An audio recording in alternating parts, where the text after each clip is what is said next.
everybody. Welcome to the most Twitch... No. Fuck. I'm already fucking up. Welcome to the most scuffed piano recital you'll ever see. It's gonna be great. Okay, let's make sure everything's working. Yep. Let me get this out of the way a little bit. Yeah. Alright. There we go.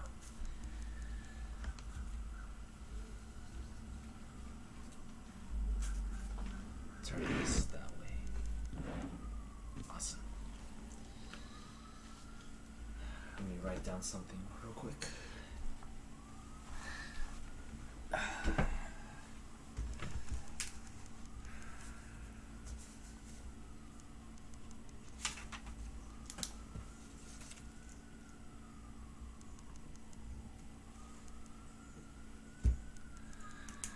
Hello.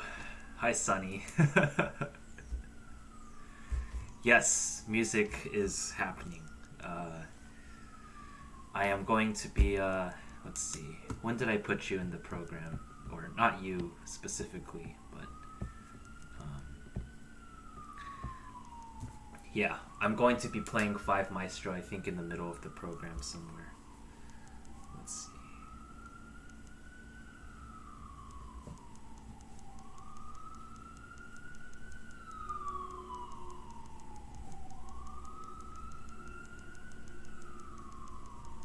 Just writing something down real quick.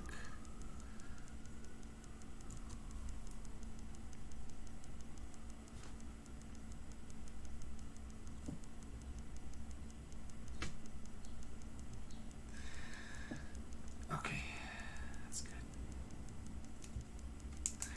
All right. Yeah, I'm just gonna sit down here for a little bit. Oh, I'm not even in the camera. Oh yeah, the camera's this way.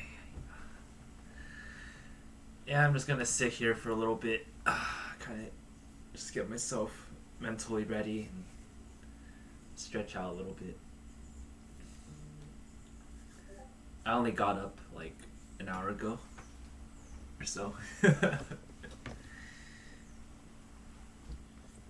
It's gonna be very scuffed. I'm gonna try my best. I'm not gonna be playing perfectly at all. It's gonna be pretty rough, but I'll try my best. I did work on 5 Maestro quite a bit last night. I should have worked on it even more.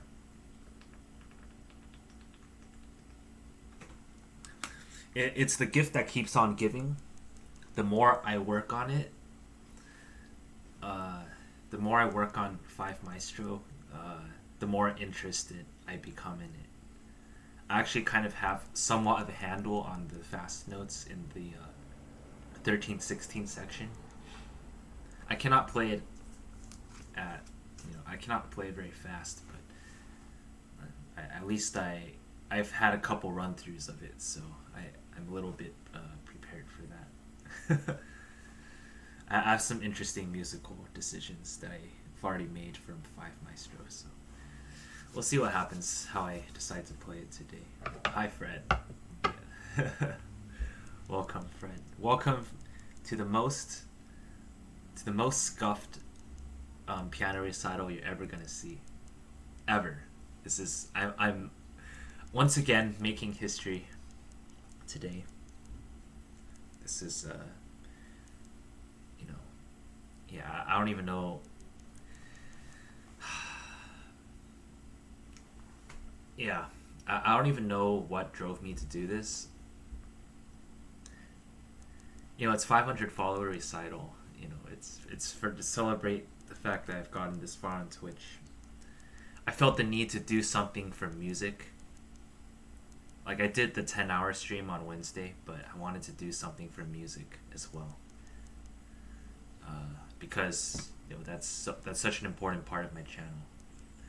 So that's why I put this together. It was very sloppily strewn together, very last minute. like I didn't know I was gonna do this until Tuesday, pretty much. So yeah. Yeah, I kind of trying to bite a lot more off than I can really chew, but you know what? It's okay. It's okay. It's okay. I'm not here to be perfect. I'm not here to be a professional. I'm just here to have fun.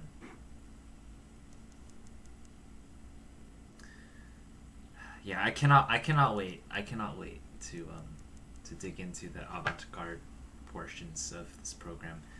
I have not. I have actually not touched your piano piece number 2 just yet. I have. Yeah, I have yet to actually go through that.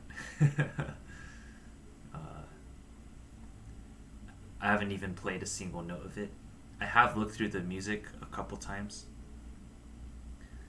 but I just I did not find the time to actually to work on to really work on it. Don't worry, I the music always keeps going. So just because you play it at a recital doesn't mean it's the last time that you're ever gonna see it.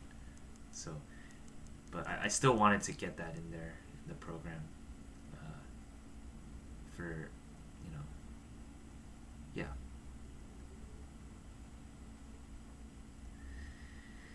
Yeah, that's what I figured, Fred. That it would be.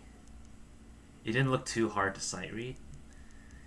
I still would have liked to have played it a couple times because just to formulate some more like musical ideas about it. Just to get more of a grip on what it's about. So, yeah, I do wish I could have had put aside the time to work on it more, but that's okay. I think it'll be fine. Hi DBS, welcome. Welcome. Yeah, I'll give it like 7 more minutes or so, or, go until 10 after, then I'll probably get started. Piano song on the radio. All right. Let me see. These pieces of paper are useful anymore? Yeah, this one is. Oh, Cat and Mouse. Okay, I'll write it down. But yeah, I know that piece. Well, I don't know it. I don't know how to play it. But I have definitely heard of that piece. I think my older brother played it when we were kids. Yeah.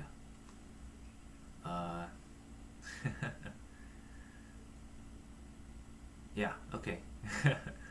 I might try it out sometime. I don't know. That piece. One thing I don't like about it is you have to. I think you have to go fast. Cause it's a cat and mouse chase. Like it's specifically like trying to appeal to certain imagery.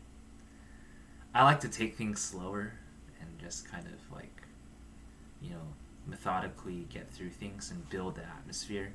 Cat and Mouse is not really a piece you can do that with. So if I played it, you're gonna get like a very slow cat and mouse chase. You're gonna like the mouse is gonna be like this, the cat's gonna be like that, which might have unintended positives, but today I'm not taking requests, obviously, but any other stream, if you want me to try that out, I can definitely give it a go. I'm familiar with the piece a little bit. I kind of know how it's supposed to go, so that would be fun to sight read for sure. Yeah. Don't worry, Fred. The music again. The recital. Just because there's a recital doesn't mean the music stops there. I'll have many opportunities to think more about it anytime I wish. Excuse me. Let me. Okay.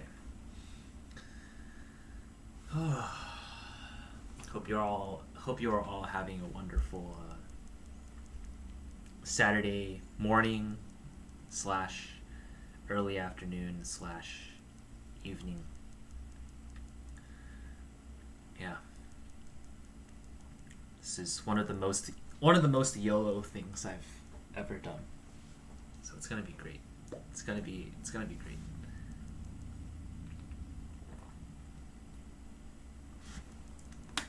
And if you can't see if you want to see the program, you can type !program and it should link up a tiny URL that contains a Discord link to the Recital program. But if you don't care about the program, then that's fine too. Just maybe it's better you don't have a program. You'll be surprised by whatever comes. You'll just that's actually not the worst thing in the world too. Just show up to Recital and you don't have the program. You just kind of sit there. You don't know what's gonna be played. That could be pretty exciting too. They should do that in concert halls. You just show up. You just know who's gonna be playing, or you don't even know who's gonna be playing. That'll be even funnier too. Just show up to like a concert hall, and you don't know what you're gonna listen to, but it's gonna be funny, or cool, or surprising. Either way, that would be pretty fun. So yeah. Anyway, check the program if you wish, or if you don't, then that's fine too. It's not important. Yes, Yoko Yopo. Huh. That's never thought about that before.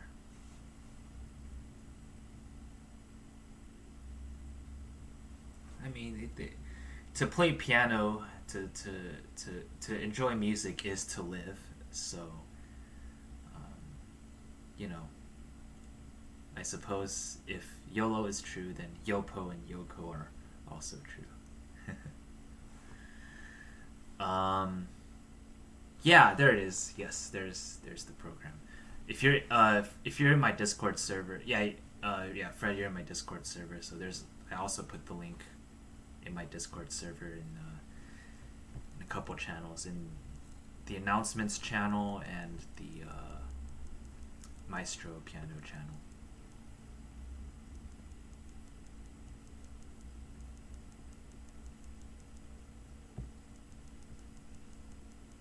The link isn't working? Alright, let me take a look right here. Let's test it out. I should have probably troubleshooted this before I started. Oh look, it's October 9th and it's 1:09, so it's like 10:09. Twice in a row. That's cool. Let's see. Are you on your phone or your computer? If you're on your computer, it may ask you to download it. You can just choose to open it with your browser. Yeah, I tried it on my phone and it does work. So, yeah, it should load up. It's a PDF file. Worked for you, DBS. That's great. Awesome. Yeah. So, that program looks. Now that I'm looking at it, I don't know why the hell I decided to play all these pieces, but it is what it is. There's no turning back now. There's no turning back now.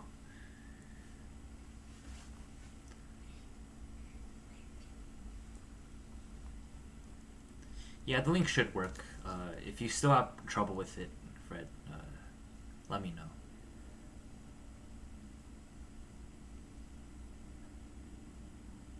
I could do, how about this? I could,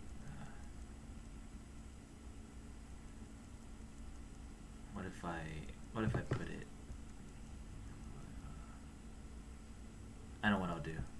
I know what I can do. Just so that you can, have a quick look here.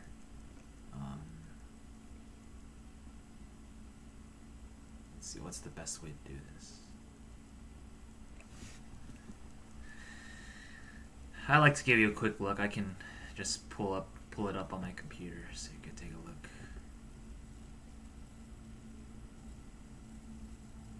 Yes, there we go. All right.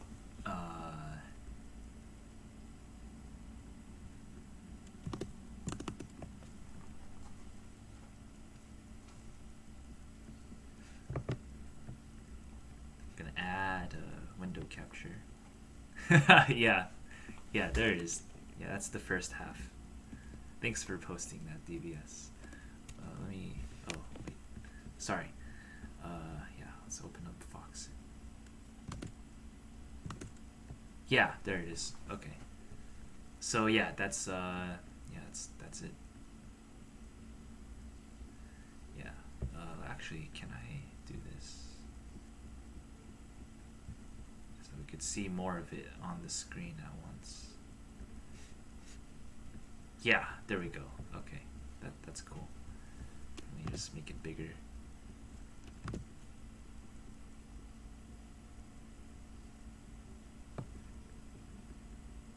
Yeah, there you go. That's the program. I could always come back here to refer to it, just in case anybody wants to see it. So yeah, I did a little bit of creative thing here. I actually, I don't like to just like throw random pieces together. It may look random, but there is somewhat of a method to the madness. It's so like I put a well-tempered Clavier Prelude Fugue from by Bach. I put one of those first, and then I play a major work in that key. So I kind of have this idea of how the well-tempered clavier is like the Old Testament of classical music. So I have that first, and then we see what other composers do in that key. And so I mostly classical period stuff here. We got Haydn, got Mozart, we got a couple Beethoven sonatas. So it's gonna be pretty juicy. And there's also somewhat of a progression from we go from C minor, and then we're gonna work all our way to F sharp or G flat major. Well, yeah, F sharp major. So we're gonna go from very tragic colors, very dramatic. We're gonna go from that, C minor. It's very dramatic. We're gonna go from that, and we're gonna work our way, A minor, E major, and then eventually we're gonna end up at the more enlightened stuff, the more,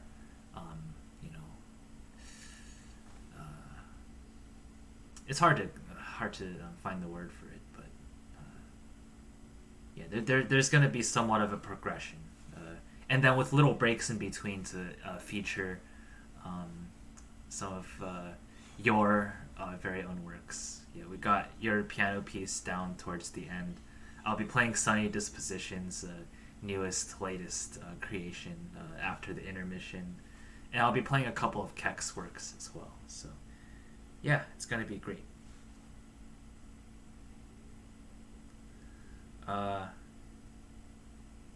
Yeah, it is a new Sunny composition. Yes, it's gonna yeah, it's gonna be a fun one. It's gonna be a fun one. I'm not gonna play it well, but either way, it's gonna be a blast. I have fun playing through it, to be honest.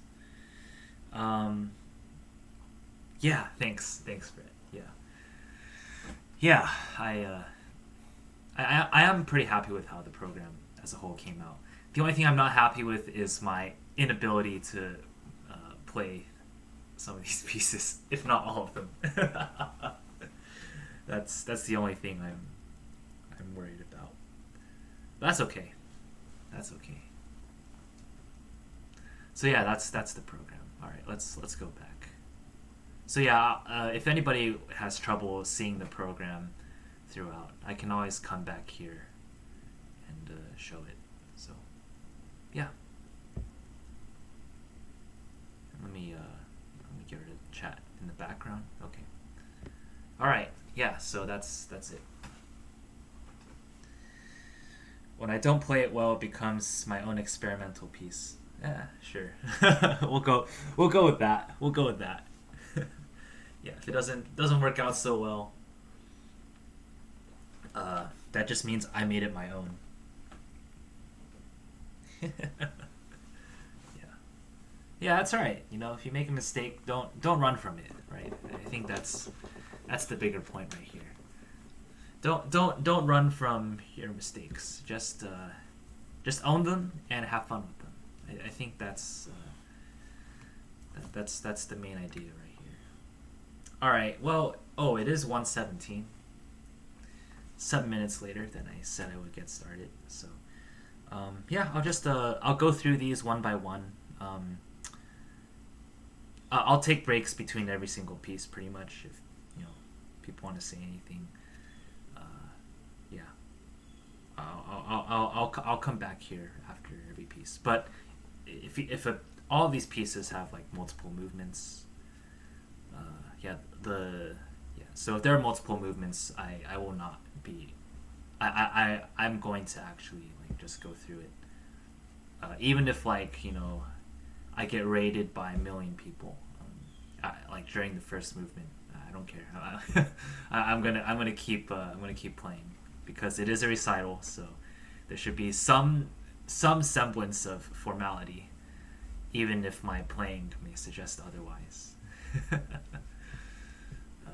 Okay, so yeah, I think we're just about ready. So yeah, I'll go ahead and type in the first piece right here.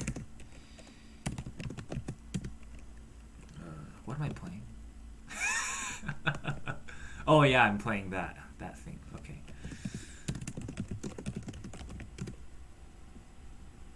All right. Yes, very scuffed, very scuffed tonight. Today.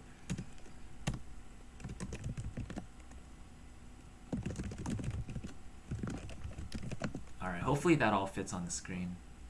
Oh shit! Ow, that always happens. Okay, that's fine. All right, there it is. Okay. All right, let's yeah, let's actually I should probably specify that I'm playing the Prelude and Fugue. Okay. Oh, that happens. Imagine having multiple monitors. I actually do have a USB monitor, but part of the screen is cracked, so I can't use it.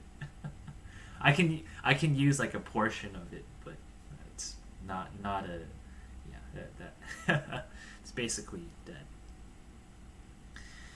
All right, let's do this. So yeah, yeah. I don't know. I guess there's no real formality here. I don't have to like bow. I'm not gonna like do this or anything like that. It's just like a regular stream. Honestly, it's just happened to be playing some stuff. It's a little cozy thing. Nothing too spectacular. I'm even wearing flip flops, so that's how you know it's not a real recital. I'm wearing, yeah, I'm wearing this, but I'm also wearing flip flops. So it's like, well, because I'm too lazy to put on like socks and shoes and shit. So, all right, enough talking. Let's get this party going.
that was quite nice.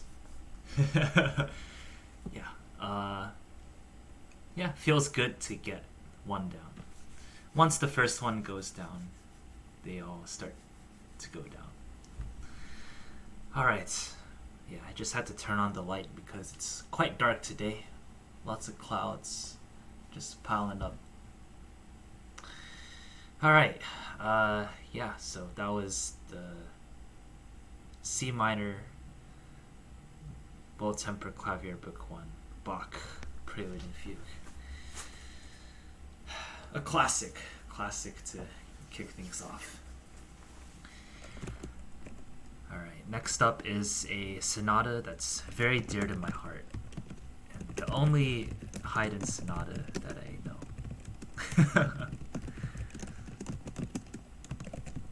I'm not even, I don't even understand this nomenclature or this notation for categorizing Haydn's music. The Hob stuff with the XVI and the 20.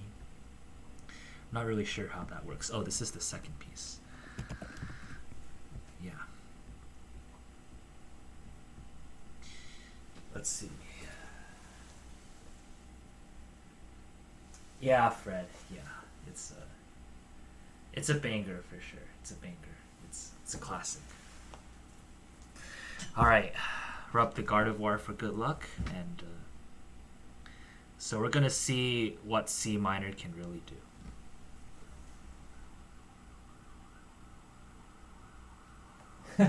Is that why? That must be the problem, isn't it? You can't just put opus numbers on them because you're gonna have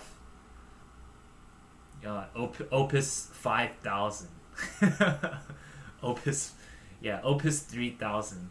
Imagine that.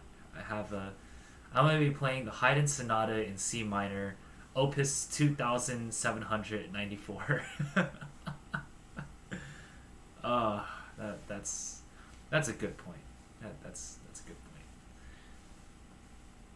Because you can see that the 20 means that there's like 20 things in this Hob XVI or whatever. This Hob 16.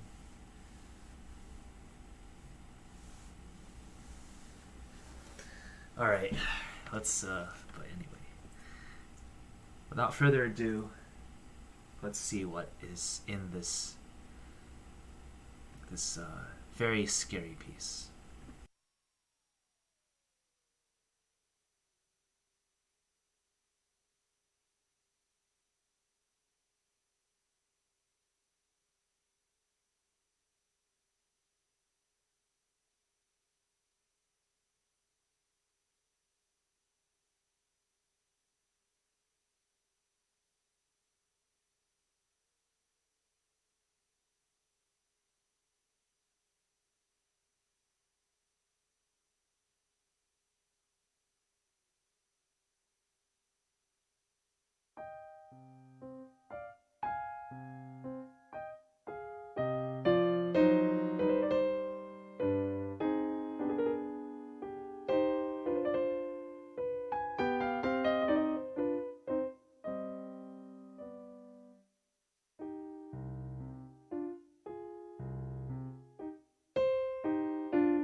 Hello, everybody.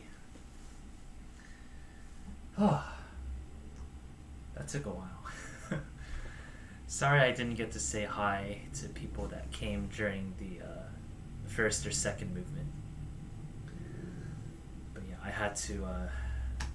Today is the recital, so there are no. If I'm in the middle of a sonata, I have to keep going. I have to go all the way. I have to finish it. But hello everybody. Volans, hello. Luis Tetris, hello. Keks, hello. And Elias, hello. Welcome, beautiful people.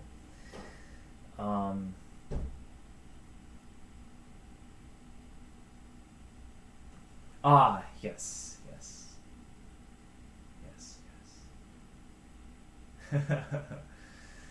The this sonata, the ending is it's really fascinating. There's actually not a lot of dynamic markings for a lot of very key components. At least in this edition, there's not a lot of key components in this. Not a lot of dynamic markings at important moments.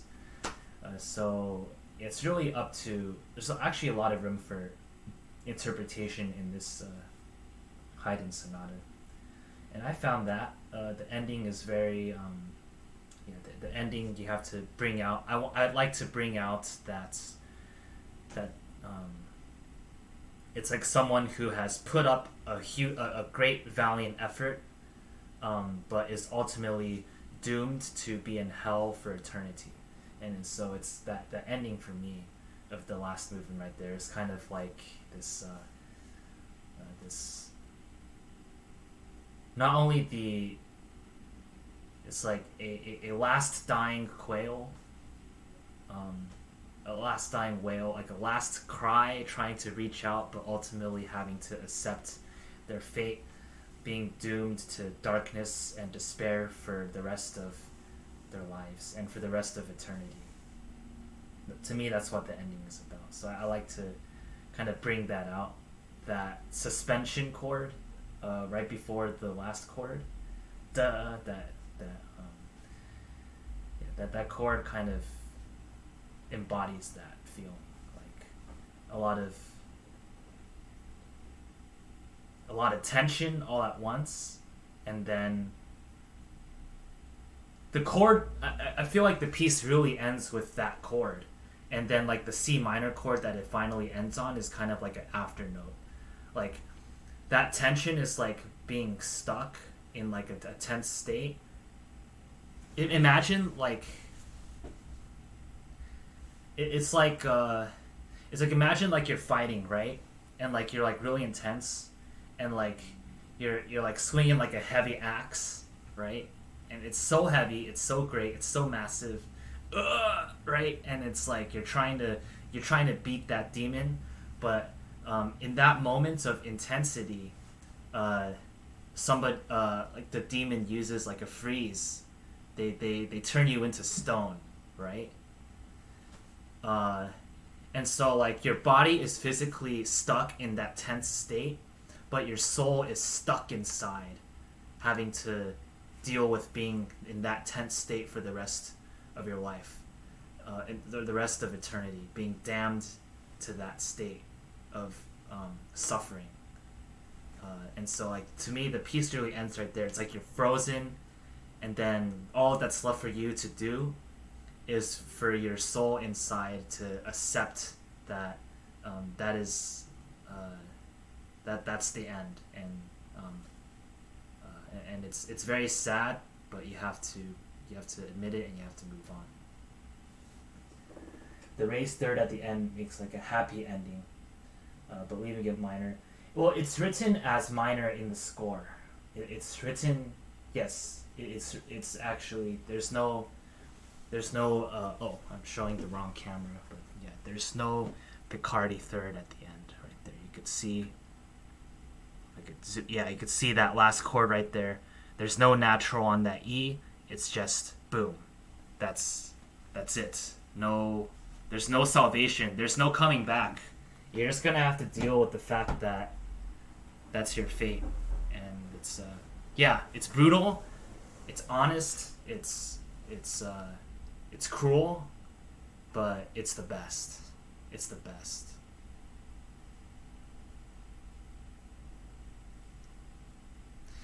That's the idea. That's sort of the idea that I'm going for here. I mean, obviously, I do end it with the resolved chord, but I want to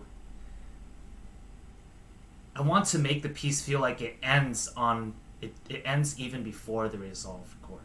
Yeah, it would be even spicier to just end with that tense spicy chord, but I think the idea here is that resolution is like it's like a shadow, it's like an echo, and it's so much of an echo that you barely even feel it, you barely even experience it. In fact, it just gave me an idea. What if I hold down the pedal?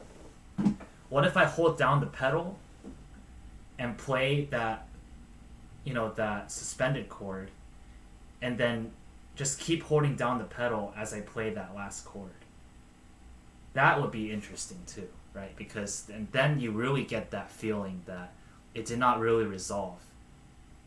It just kind of, that tension just kind of carries over. So even though it did resolve, but not really at all. that would be something I might try out next time I play this.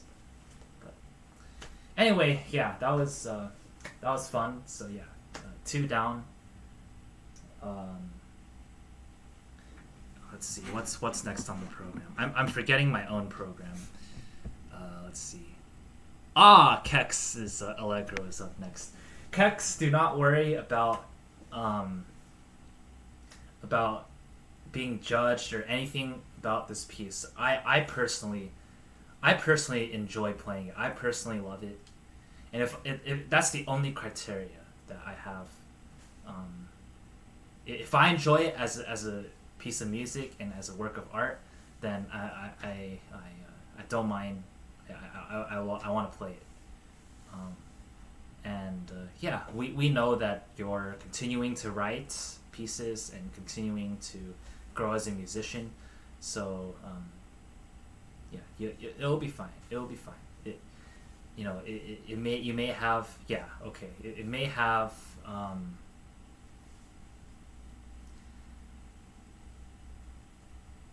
well, it's okay.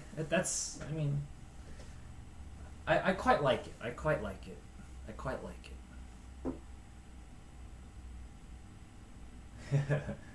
like it. I don't think it's cringe. I quite like it. With all the seriousness I can muster, I quite like it. I need to go into Discord and pull it up, because I downloaded this on my computer, but I did not download it on my iPad, which I probably should have done before I got here. But scuffed recital will be a scuffed recital.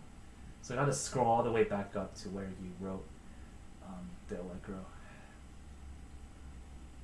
which was a while ago, a tiny while ago. It was like May.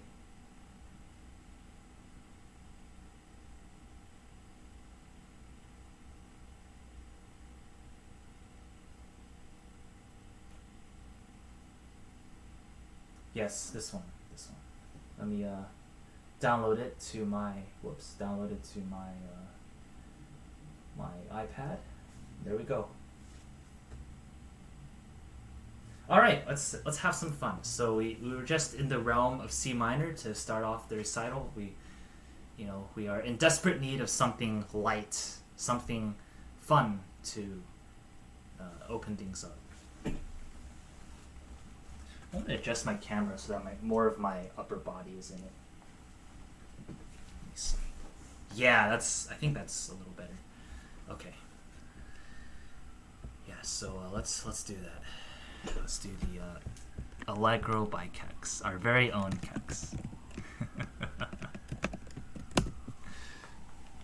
Oh, I just put Keks. I forgot to put Allegro. I'm just going to play Keks. Okay, there we go. Woo! Oh, you know what? I haven't read any of that book yet. You have to start you have to start punishing me into reading that book or something. Like, if I don't read the book, then I have to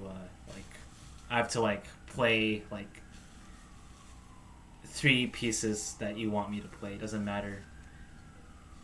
You have to make me suffer on stream somehow. I really want to read that book, but I just keep getting occupied by other things. I waste time too. I get occupied by watching YouTube. You know, it's hot today. I don't know. It's quite warm today. I'm just wearing a shirt and an undershirt, but I'm quite warm. That's okay. Something that enlightened me was learning about functional harmony. Yeah, that sounds very functional.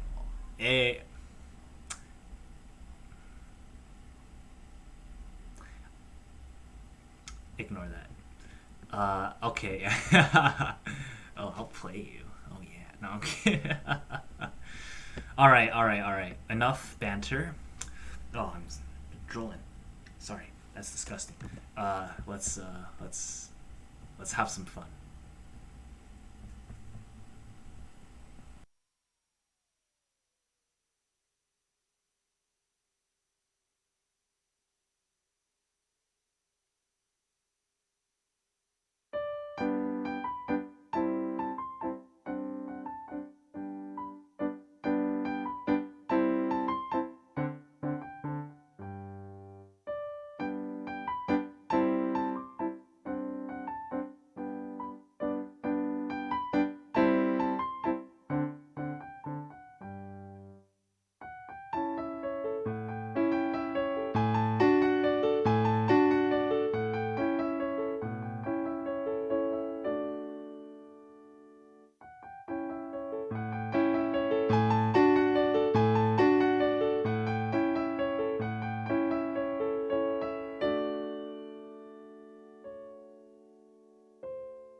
See?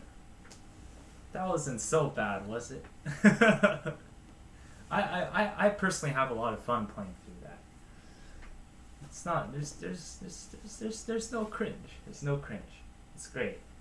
And it's you know, that's the thing. Like, we cannot always be like, we're growing, we're living, we're breathing, we're learning. I really think you know, there may have been some things you like, you know, you look back on it and you're like, oh man, that sounds really bad. I would have done this, or I would have done that, or I would have taken this idea elsewhere. But I think that's why it's so important to record or compose or do things and take down time capsules that capture what you were able to accomplish in those moments, because each of these stages that you go through don't last forever, and each one of these time capsules can kind of serve as sort of a memory of where you were at the time, and just kind of help you remember the process of how you got here.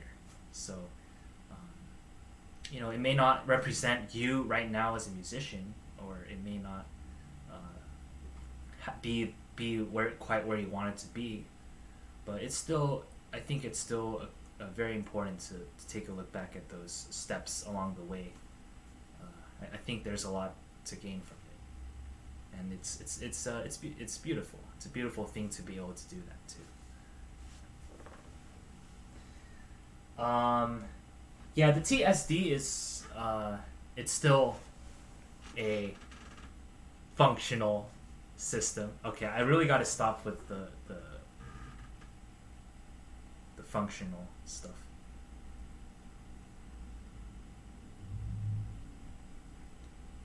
Because it's not very funny-tional. All right, that was okay. I'm done. No more.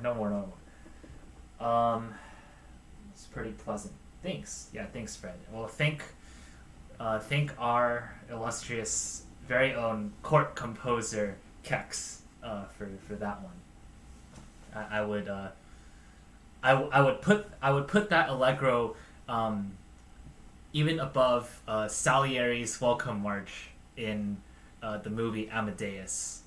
I would put it even above that. So yes, our very own court composer is Keks would have been a rock star in late 1700s in any court.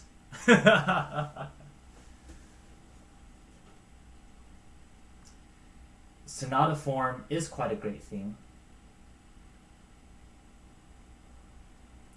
Counterpoint, modulation, yeah, those are. Keks, if you want to learn those things, we gotta learn it together. We gotta get cracking on those kinds of things. I need to learn. I need to compose. I'll become such a much better, well-rounded and appreciative musician. Things will be so much more fuller to me. Yeah, we gotta learn together. My life is a lie. Oh man, that's so relatable. That's so relatable. I mean, Fred is. I have to agree with Fred though. That I mean, if you think about how all of our music works, like you can't really. Yeah, counterpoint and modulation are huge themes, and I play music that uses them all the time, but I would love to know better, to be able to see how it works for myself by making my own music. Then I'll appreciate the music I play even more. But anyway, that is not going to happen today because we still have a big program ahead of us. I am an hour in and I'm only through 3 out of 16, so yeah, we're going to be here for a while, so settle in everybody, settle in.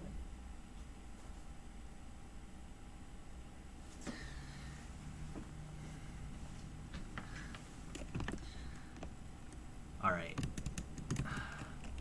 Yeah, not just modulation, referring to the how a piece goes from one key to another, and yeah, that's a very important. It's very important because if you just stay in the same key the whole time, I mean, you could still make some interesting music, I guess, but you can't really go anywhere. Yeah, you need modulation to give you depth so much. But it's so important. Anyway, let's move on to the fourth entry on our program, which is oh god, yeah. I'm sorry. I'm like looking at these pieces. I'm thinking to myself, shit, I should have practiced that more before I got here. But that's okay. We're here to be scuffed and have a good time. So I'll try my best. But yeah, this is the very beefy A minor Prelude and Fugue from Book 1 of the Well-Tempered Clavier. It's a very dangerous piece.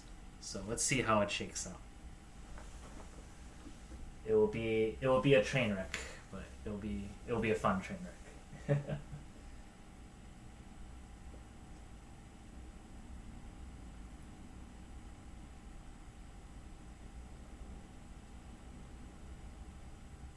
Arvo parts. Edumacate me, guys. Edumacate me. I need all of it. I need all of it. Alright. But for now, we play some Bach.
Yay!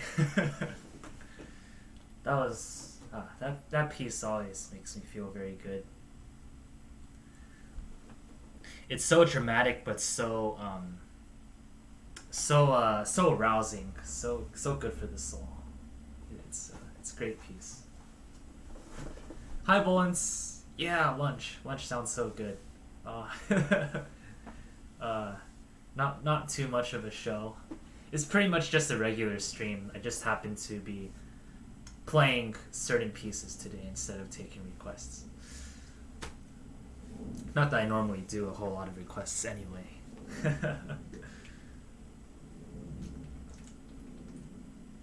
But yeah, it is fun. It is fun, and I hope it is as fun for you as it is for me.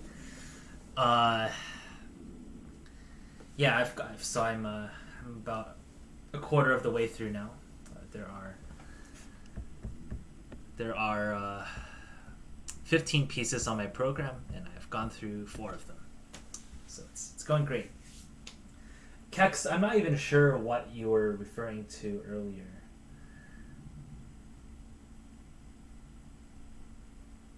Oh, I didn't realize Keks was asking me a question earlier.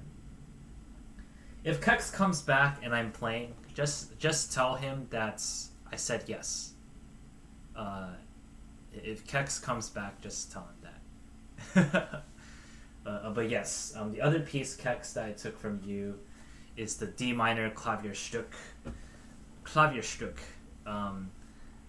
Sorry, I hope I'm saying that correctly. Yeah, which is meant. Keks wrote this piece that is meant to sound like the tintinabuli, which is like church bells, if I remember correctly. So yes, but I'll be playing that in a little bit. But first, we have a very beefy, beautiful Mozart sonata to knock your socks off. Well, with me playing, there's gonna be some pitfalls and mistakes, but so it may not knock your socks off.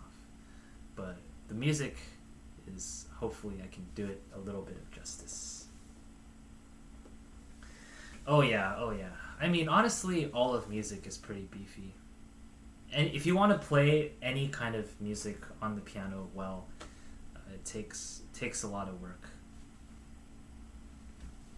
At all levels. At all levels, really. It's hard.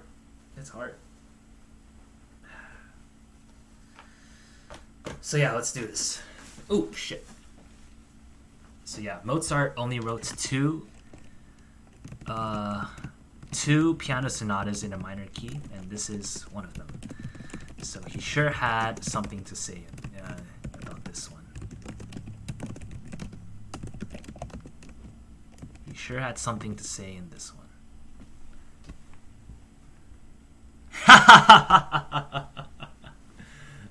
Very clever, Volans. Yes. Well, yes. It's okay. You don't have to eat the beef that I offer. You just have to sniff it and experience it. Okay, that's kind of weird. Anyway, let's do this.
Ah, you're back.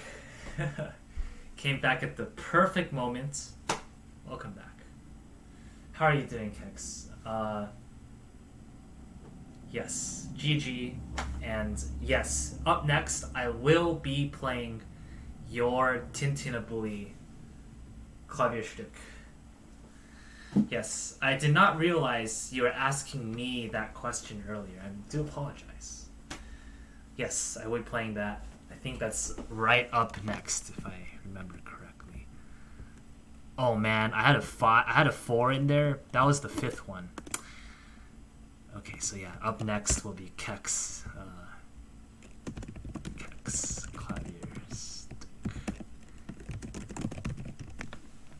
Klavierstucke. Hi, Sunny. Yes. Hi. Hello, piano. Sunny piano. Wait. Okay. Piano disposition. How are you? I'll be playing. Let's see. Your SunnyDispsition 5 Maestro is in slot number 9. That'll be right after the intermission that I will take to probably eat something or use the bathroom. That'll be spot number 9. So we're at number 6 right now. So it'll be coming up in a little bit.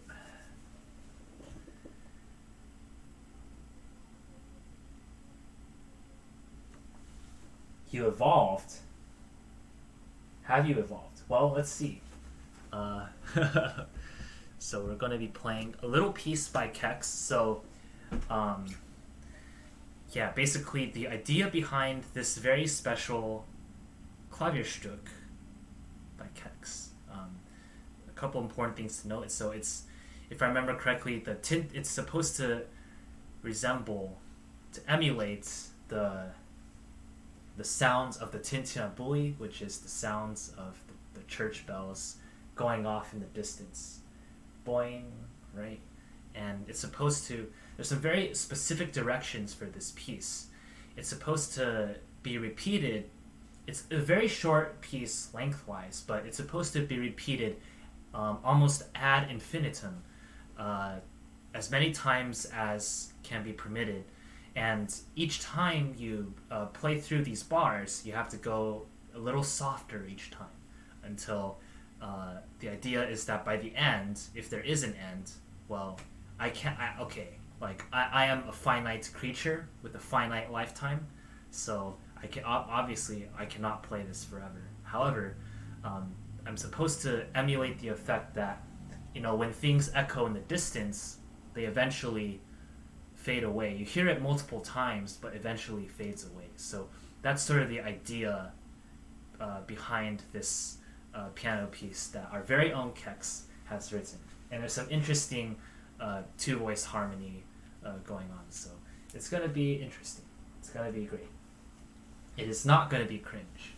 I can guarantee that. And I will... So yeah, let me load that sheet music onto my iPad in case I don't have it.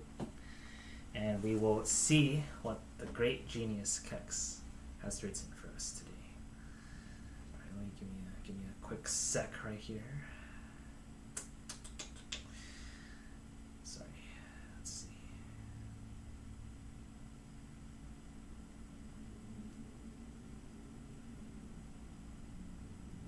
Ah, yes. Alright, here we go. So yeah, it's adagio. It'll be taken at a slow tempo. It'll be taken, not too loud, and every repeat that we get, it will get softer and softer until you can almost hear nothing. So let's see how this goes.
So I took advantage. I realized in the middle of the second iteration that I could just hold down the pedal and it would have. I don't know, Keks, if you had told me to do that already, but I should have been holding down the pedal right from the beginning. So that was number one. Number two is the advantage of using a digital keyboard is that I have a volume control. So I cheated by using the volume control on the master volume control to artificially produce softer sounds until you could barely hear anything. And I think that's the idea. For this to be played at its best, you really want to get to that point where you're playing it so softly that you could barely hear it. And I think that's harder to do. This piece would be a lot harder to play, actually, on a real acoustic piano, because it's very hard to achieve those soft sounds, really soft sounds, barely perceptible sounds on a real piano. It takes some real skill.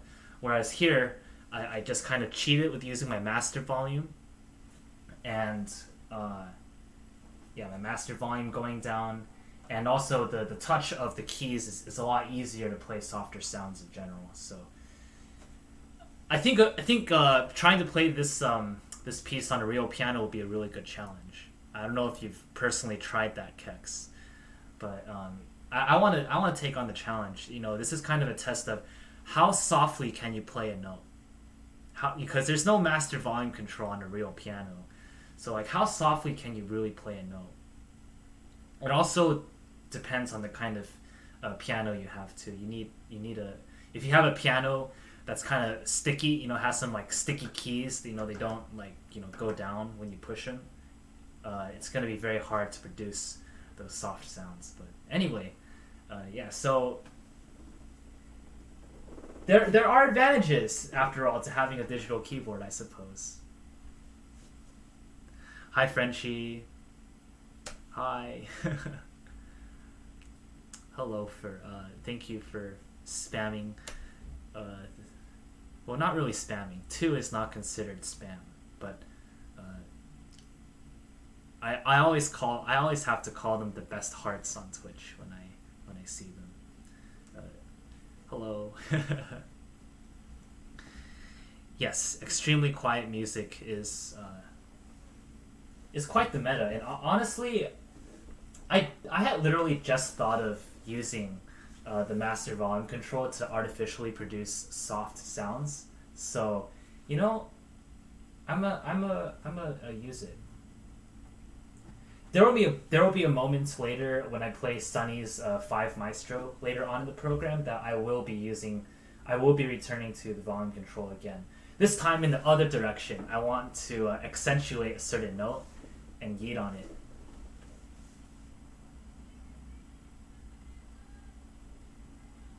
Shoot, I just realized the chat. Oh, it is updating. Okay, sorry.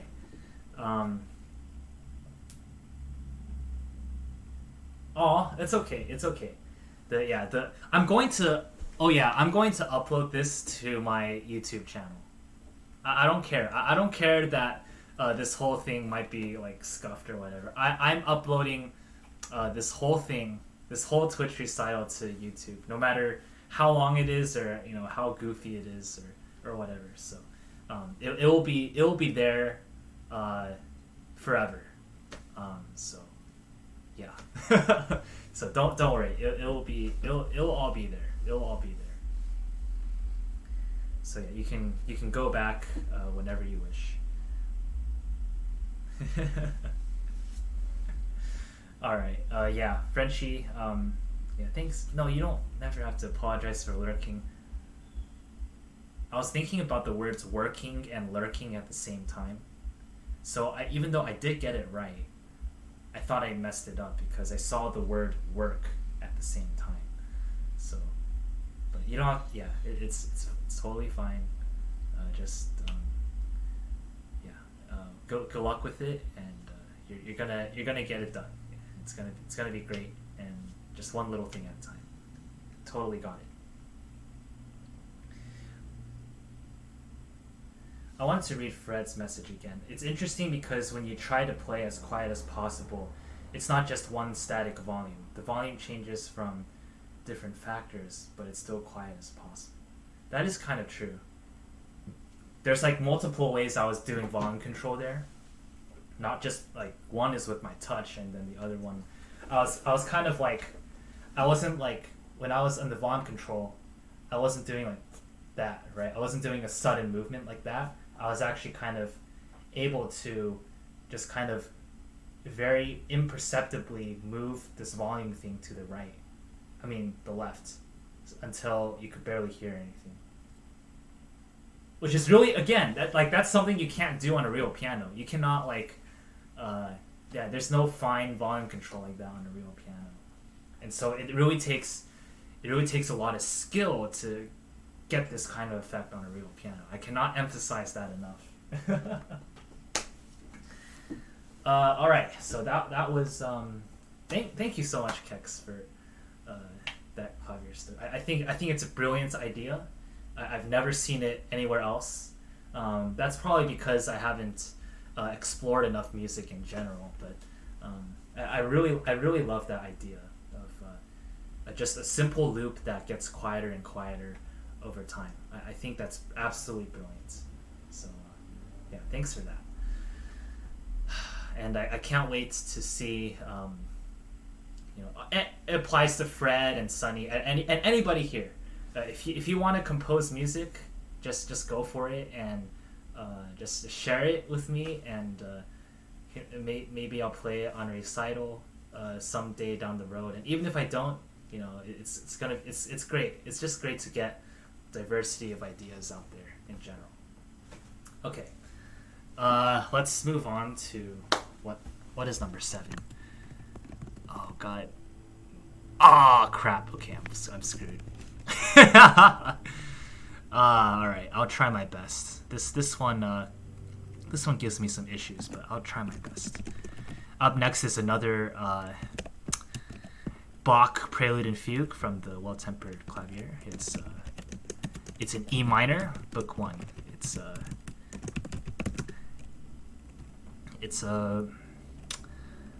I don't know. It's just it's so hard to describe it, but it's just perfect.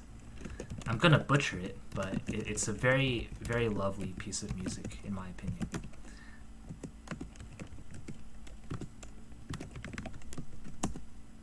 It's the prelude is like somebody that's just walking.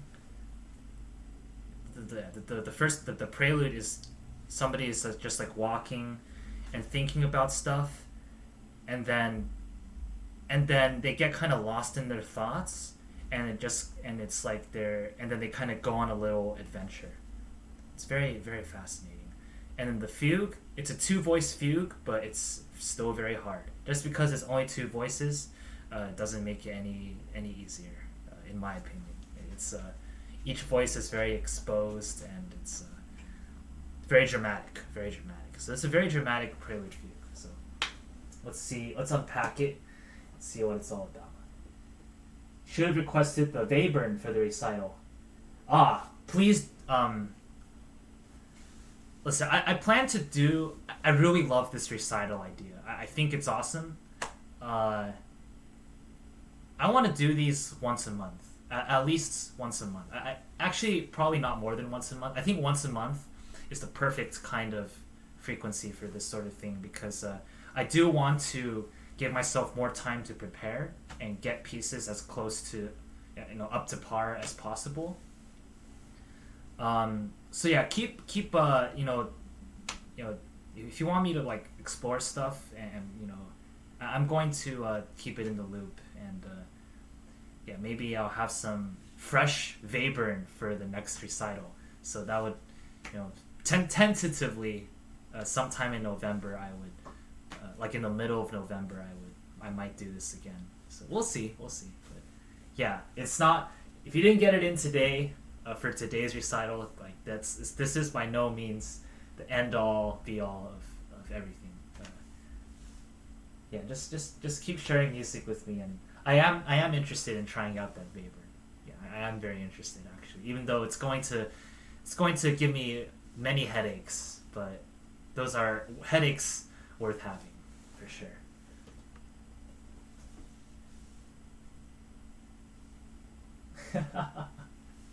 I didn't know there were requests either. I didn't know, but yeah, I personally did not know.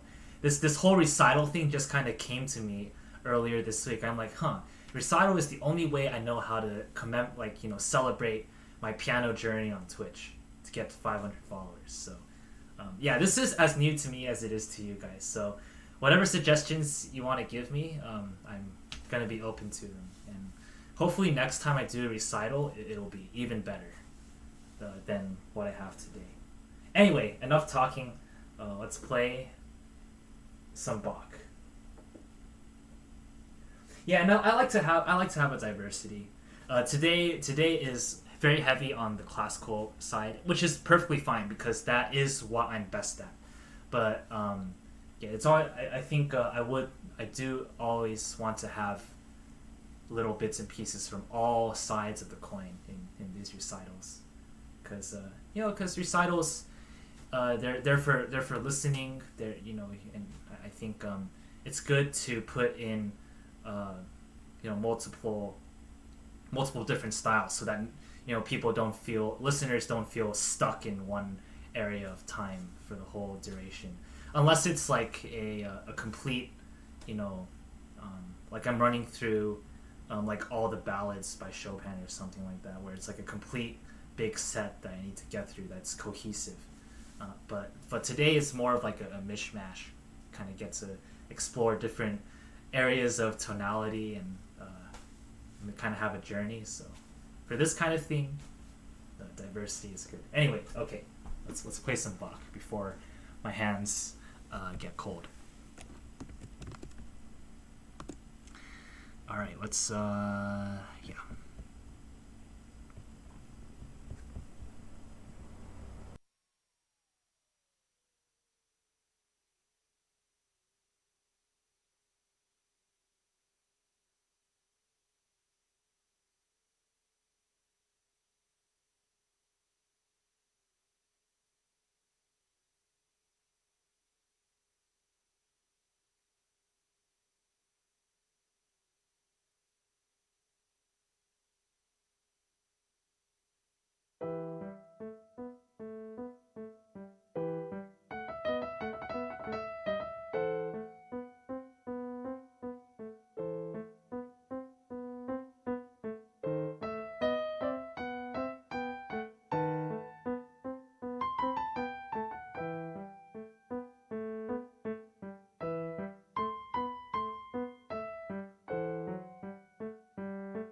Hi, Lennon. Thank you. Thank you.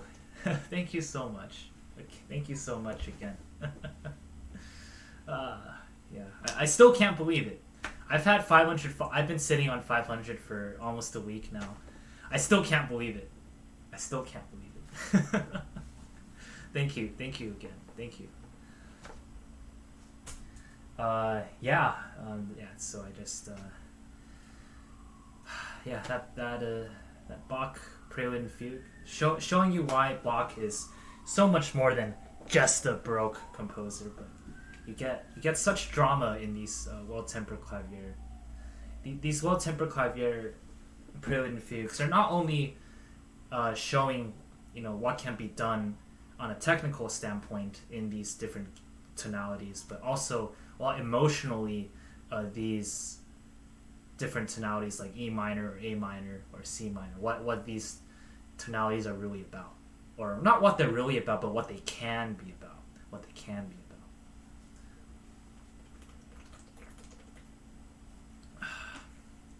Ah, man. Lennon, I don't know what to say. Think that really means a lot. Thank you so much. Thank you so much. And yeah, we all just well, we're just gonna keep growing. We're just gonna keep growing and doing our grind. And yeah, yeah. The numbers don't matter nearly as much as whatever it is I'm doing, and whatever it is you're doing too. You have an amazing stream going on too, and you got amazing content yourself. So yeah, just as long as you love what you do, then everything else will come.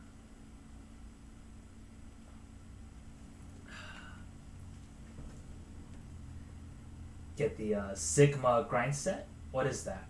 You're gonna. I am uninitiated. You're gonna have to. The Sigma grind set. Interesting.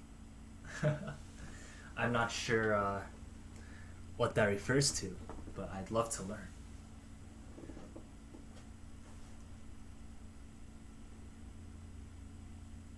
But yeah. Going back to what you said earlier about Feldman and Webern. Feel free to give me primers into contemporary period music. I'm all for it now. I used to be a little bit on the fence about delving into that area. Excuse me. But I've learned that you really owe it to yourself as a musician to know the philosophy and the art of all of as many perspectives and periods as you can. So I would appreciate that.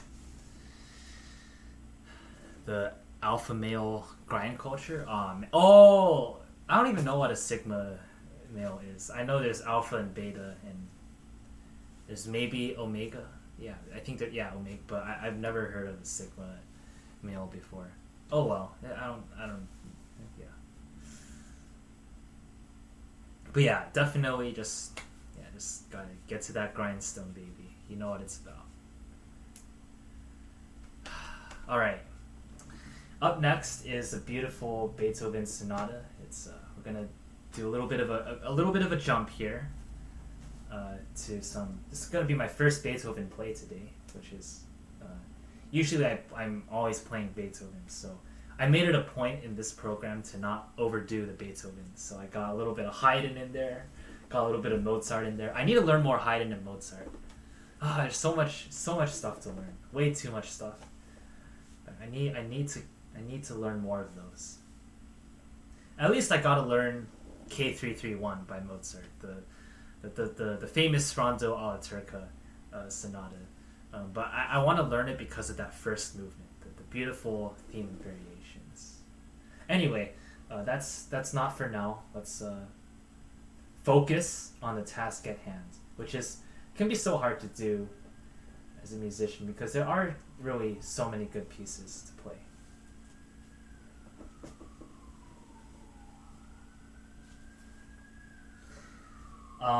Opus 90 is not cringe at all, bro. I really enjoy this piece. It's so good. Opus 109 later. I have not decided how I'm going to handle the trio yet in the Opus 109 6th variation. I'm just going to do what I feel like doing in the moment. I'm going to make that decision at the very last minute. So we'll see what happens with that. All right, let's do some more of the program. So yeah, I'm going to be playing this sonata, and then I'll take a break, at least 10 minutes of break afterwards. So yeah, one more for the road, and then I'll take a little bit of a break.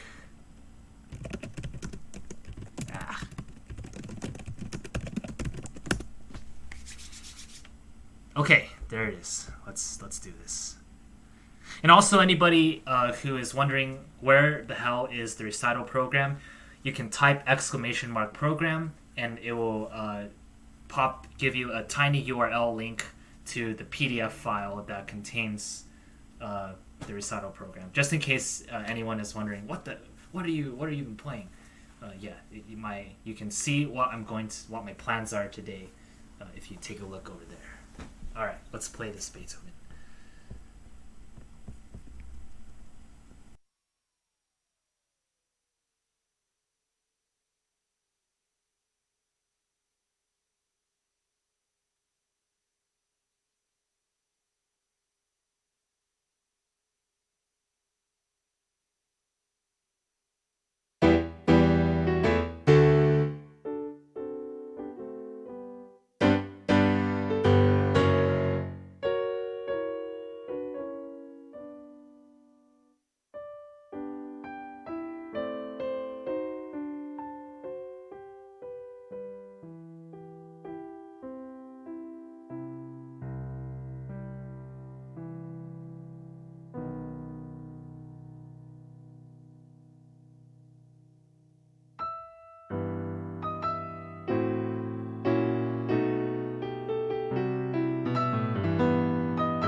Yay! A lot of mistakes, even more than I usually make, but that's okay. That was fun. It's such a sweet second movement. It's it's almost adorable. It's as sweet as anything, really. Very sweet for Beethoven standards, anyway.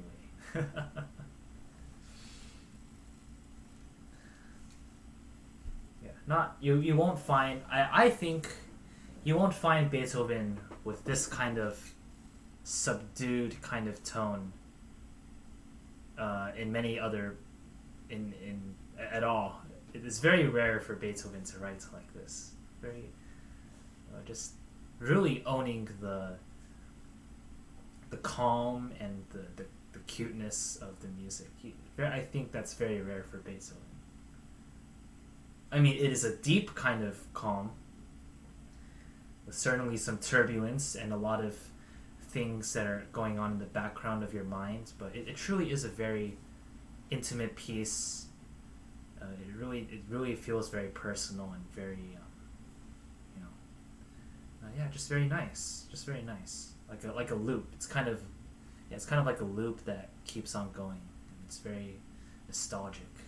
So yeah, cute little piece. Anyway, that will right. Oh yeah, I also Keks, you gotta say things when I miss your redeems. I missed a pet maestro that was redeemed almost an hour ago. So I owe you big time petting. So we're gonna kick off the intermission by giving myself a fat pet, like the fattest pet you'll ever see. How long have I been live? 2 hours and 45 minutes. Wow. I had no idea how long this recital was going to take. I actually did not try to add up the timing or anything of that nature. I just that's what I want to play. However long it takes, it's gonna take that long. Where's my? Oh yeah, I just need to pet myself. So yeah, sorry Keks for taking so long to get on this. I'll face the camera, and gotta pet myself. Yeah, gotta pet myself for making it through to the intermission. I'm pretty happy with how I'm playing. I'm making hella mistakes, but I'm pretty happy with how I'm playing. Oh, the camera angle is such that you can't see my right hand petting me, so I'm just gonna go to the other side. All right, I'm being pet by two left hands. I think I think this is okay. Yay! Thanks, Fred, and thank you, Fred. It is this recital does not stack up at all against what is considered good pro standard or anything like that, but it is a recital and it's definitely done my own way and my own style, and I'm personally having a lot of fun. Normally recitals, you would feel really stressed out about not making mistakes and not fucking up, but I don't feel that pressure at all. I've made a lot of mistakes, and my blood pressure has not gone up at all this whole time. It's the best kind of recital to give. It's my absolute favorite. It's an absolute treat, and I'm just happy that you guys are here for it. All right, that's a lot of petting. That is a big hand. It's a really big hand. A more human and intimate recital. Aww. So I'm glad you think so. Yes, music from the heart, playing for my best friends. So much less stressful. If I was out there at some kind of public venue, um, playing for a lot of people. That would be pretty intense. That would be pretty intense. I don't know. I don't know if I'm ready for that. But this is great. This is great. Like yeah, like chamber music. I think of like Chopin, playing for. Let me get in the camera here. Yeah, I think of Chopin back when he was playing in the saloon, playing the most beautiful music and just kind of chilling out there, and people would just listen and cry. And I don't think anyone's crying to my playing, but yeah, just kind of like that. That's kind of what I think about. Just it happens to be a piano, and it's just it's a good time. And just think about stuff, say whatever you want. Yeah, even just the amount of breaks that I'm taking in between pieces is it's a lot of fun. I love doing things slowly. I love I love being like scuffed in that kind of way where I'm just like I play one piece and then I get distracted by wild tangents. I love it. That's what it's all about. All right. Anyway, yeah, I'm actually like use the bathroom, walk around, maybe eat some stuff. Lets the pieces breathe. That's true. Yeah, it's not. Yeah, you don't want to like cram it all in, right? I mean, it's a lot. This is intense music. It's intense. It's very rich. It's a lot of greatness. A lot of stuff in there. So yeah, you do have a point. It's good to take your time through it and let people unwind and relax between each piece. Anyway, I'll be back. Restroom, snacks, and yeah. All right, let me put the my favorite pun. Be right back. All right, there we go. And I'm gonna mute my microphone. All right, be back.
And now 4:33, indeed. Yeah, that's a bonus content, bonus piece. 4 minutes 33 seconds. I am enjoying my lurk, Lennon. I am very much enjoying it. Yes.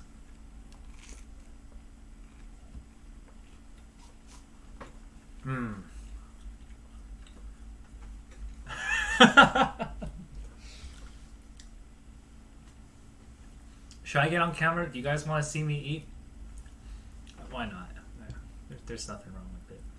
Let me get back on here. Oh, thank you, Frenchie. Thank you. Yeah. Just watch me eat. Yeah, this is part of the recital too.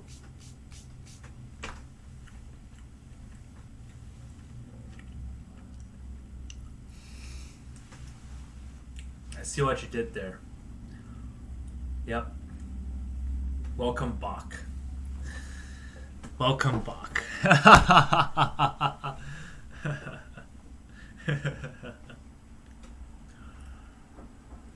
Yes. Yes.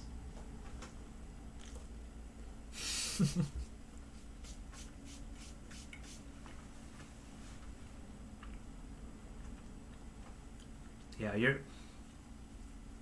your phone does not understand greatness. Your phone does not understand such a high purpose in life. Your phone cannot comprehend why you would want to spell Bach, B-A-C-H. Your phone it's just too big brain for your phone. Oh, Sunny, your body is ready. Ah, yes, that's what I like to hear. My body is ready too. I hope all your bodies are ready for what's coming after this intermission. We're gonna get the pinnacle of musical genius. It will be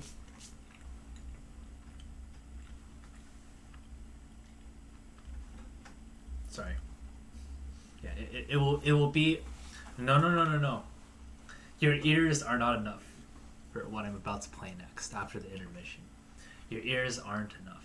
You're gonna need it's gonna be a bodily experience.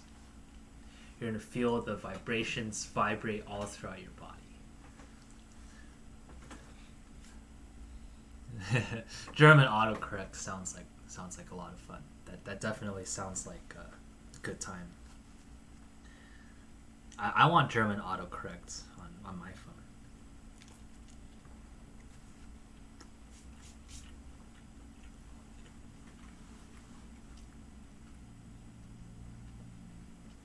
Let me see. I'm missing. Chat is going too fast for my brain to handle on my screen. I'm gonna have to look at my phone. Watch streams on the PC, but type on the phone. Hell yeah. I've done that before. I actually do that. Yeah, I actually do that quite a bit. I like to have the stream up on my phone, but then I like to have the stream up on my PC. But then like the phone, it's easier to type. So I can just like type over here. I don't know. There's many reasons for that. There's many reasons for that. Oh yes, the full body experience. Yes. Oh yes, baby. Did I drink water?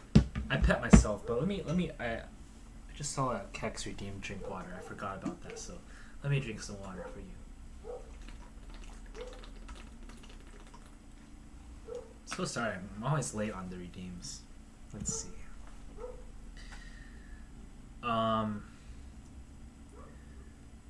Never seen anybody eat a cheese sandwich like I just did. I mean, it's just a slice of cheese on top of a piece of bread.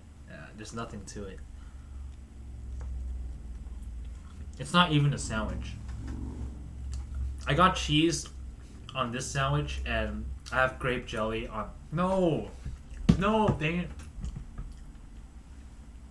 I just said this isn't called a sandwich, and I referred to it as a sandwich. Now, Keks is your English is by diffusion slipping into my brain. Now these are sandwiches.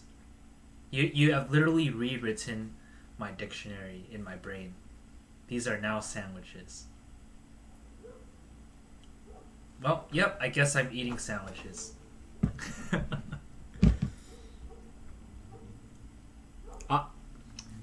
me see. I need to see. Alright. I'll be right back. Oh, yes, we're getting the spikes out for the remainder of the recital. Wow. I did not even think about that. I did not even reflect on. Yeah. I mean, I was just so focused on the music, preparing the music for today. I did not reflect on the fact that I still have that up. I can still. All right, let's get right here.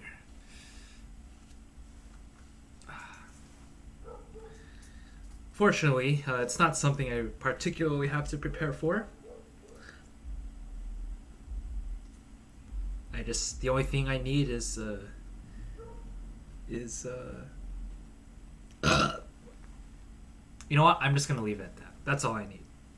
A big ass burp. And a good smile and a sunny disposition. See what I did there? Let's see.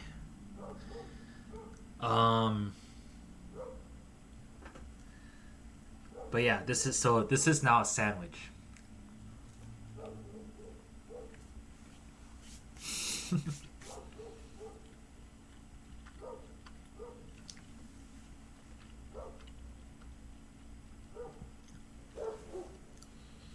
Uninstall Twitch from your phone. Again, the only reason I still have Twitch on my phone, actually there's two reasons.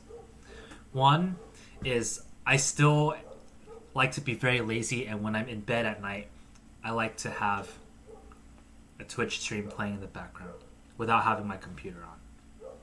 Number two, the more important reason, is that I have a stream manager.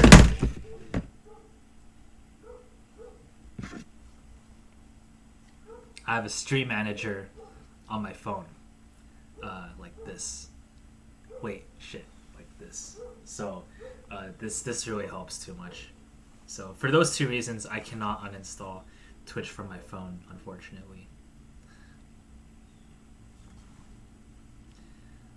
But yeah, I don't know. I'm a lazy boy, so it is what it is.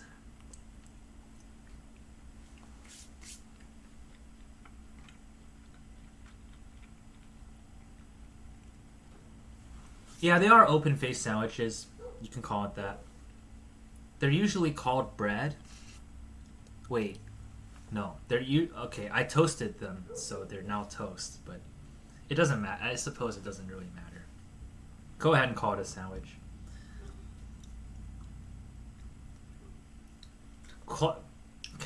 Let's try out this German word, right? Kassebrot. That doesn't sound. That ain't it. That ain't it. Kassebrot. No, it's the umlaut A is giving me a lot of trouble here. I feel like the umlaut A is the key to unlocking the mystery that is Kassebrot. Kassebrot. Nothing about that sounds right. It doesn't sound German.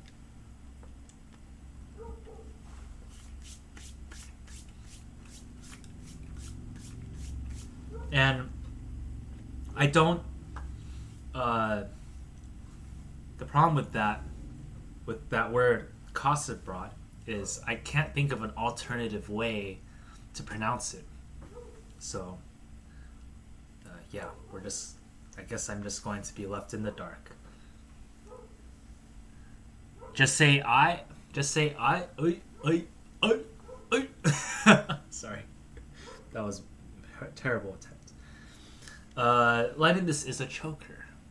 These are chokers. Yes. There is a huge difference between a collar and a choker. A collar is like it's a very intimate item that you put on your neck. It symbolizes a special kind of relationship with the person that gave you the collar. The choker is what I have right now. It's for a decorative purpose to spice up my appearance. I think I got that right, sort of. Anyway, this is a choker. Yes.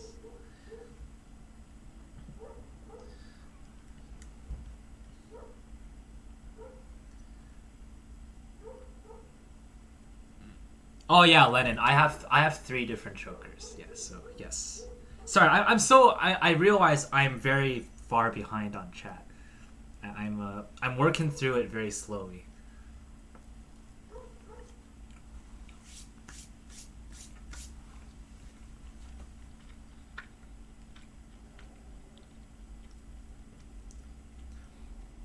I believe in a loose definition of a sandwich. That's what I like to hear right there. That is a mood right there. I believe in loose definitions of anything. Fuck it.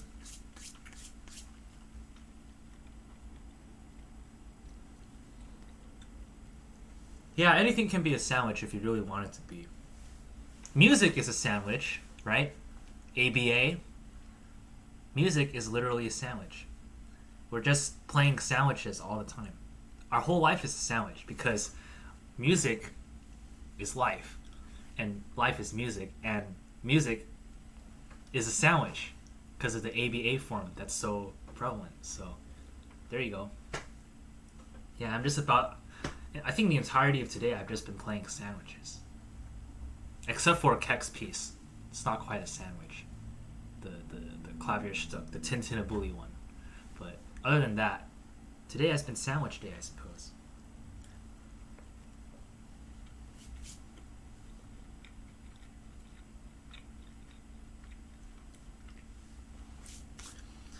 All the world's a sandwich, and the men and women merely meat, cheese, veggies, and condiments. I mean, meat, cheese, veggies, and condiments. There's a lot other things you can put in there too.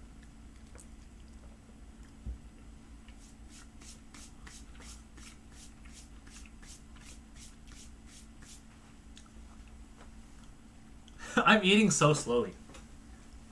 But this is the best way to eat. You should not eat too fast.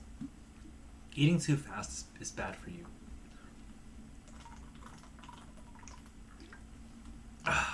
Let me see. Kasebrochen. Kasebrochen. I love that word. I love that. Kasebrochen. Kasebrochen.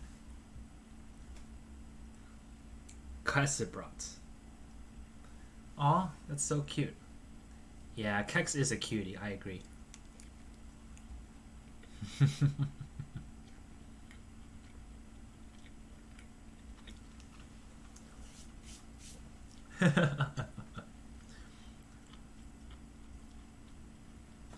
Oh yeah? We're making sandwiches?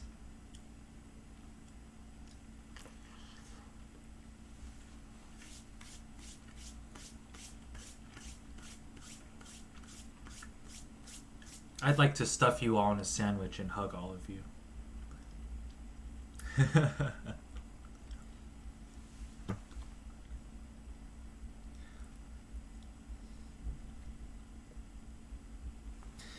Sandwich is a nice ABA form. Exposition of a piece of bread, contrast with the inner ingredients, and a recapitulation of the bread. Yeah.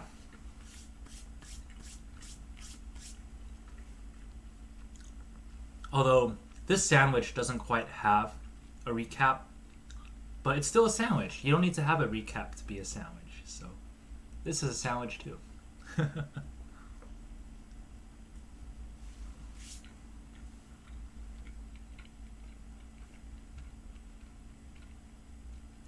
Wait, what is going on here? What is being answered?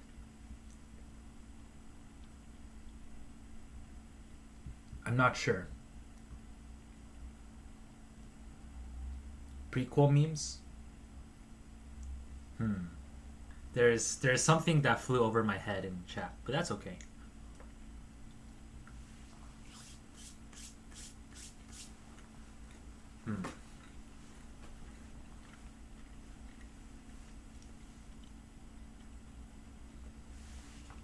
Hands in, everybody.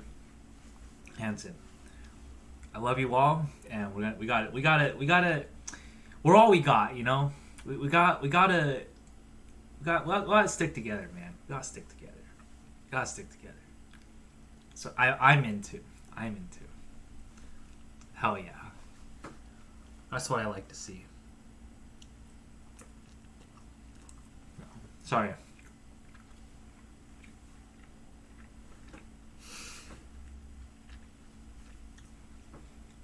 But you can make it a promise. I will meet all of you in person. Keks and Frenchie, I will meet you in person. And Fred, I want to meet Fred in person. Honestly, everybody in chat right now, I would love to meet in person. Yeah, hands in. I don't know how long we're keeping our hands in, but we're keeping our hands in.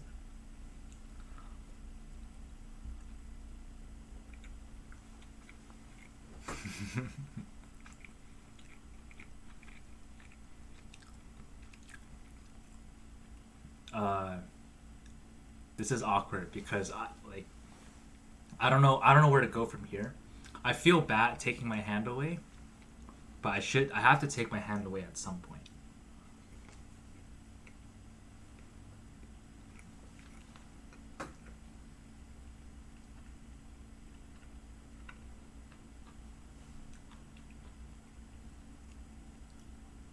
Can I show the hand to the cam?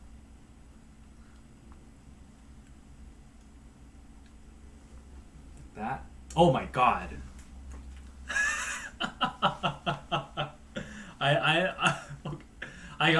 I saw it on my screen. I got really scared. And everything scares me. Oh my god. That's so big. My hand doesn't need to be that big. Here's my other hand. The palm? Palm? You want this? Let's see. Yeah. Why is my hand so big? My hand is... Why does this feel weird? It feels like I'm revealing something that's very intimate. Like, it's like, it's my inner hand, man. Oh, are you serious? That's an emote? You know what? Okay, I'm actually okay with that.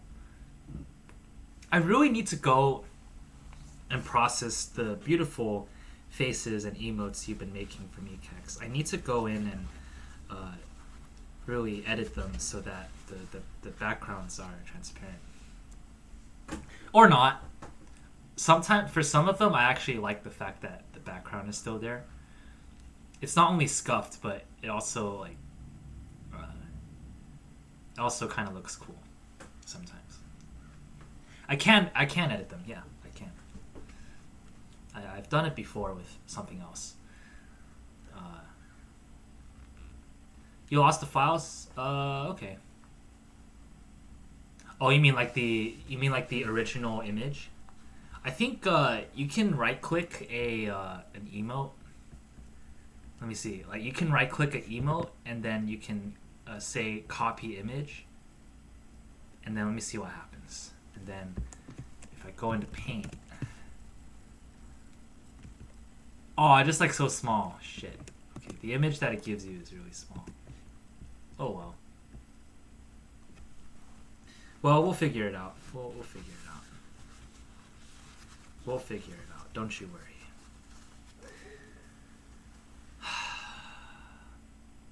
All right. Yeah, that was my snack break. How long has this intermission been? This is by far the best intermission of anything I've ever experienced. I've spent this intermission talking with my absolutely favorite people in the world. It is so nice. It is so great.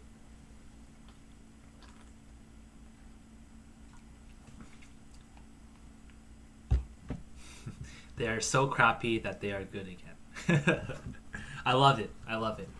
Honestly, we're probably just going to leave them be at this point. Almost an hour?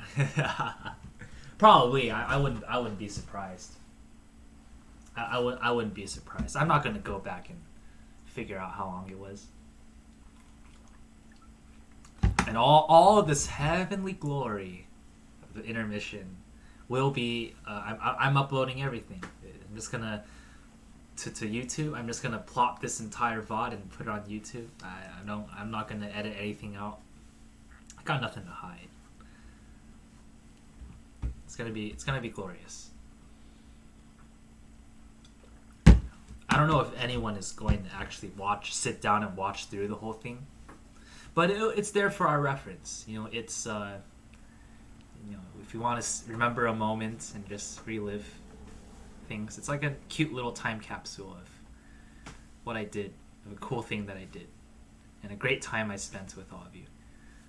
I am just too cool for letting. Whoa! I mean, no one's too cool for that. Being cool does not exempt you from,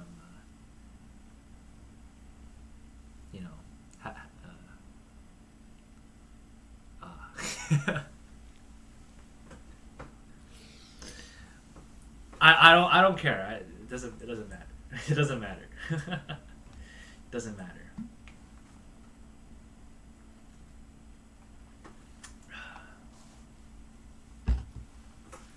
Go ahead and use my body. Wait. Fuck. Oh man, no. Stop it. Keks, stop that. Help.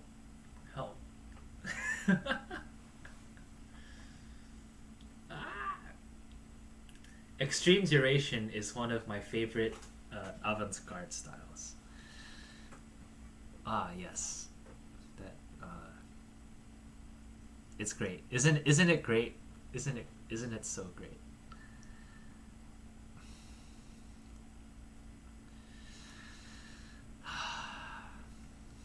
Guess what? It's I just looked at my clock and it's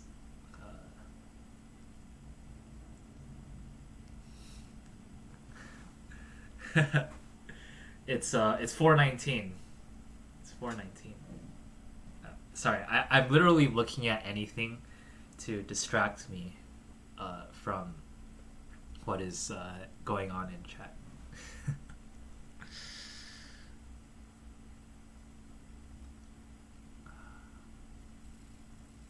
So I'm going to sit here until 4:20. I guess it was meant to be that the intermission would be so long. It would be just long enough for me to get a 4:20. It will be 4:20 any minute now.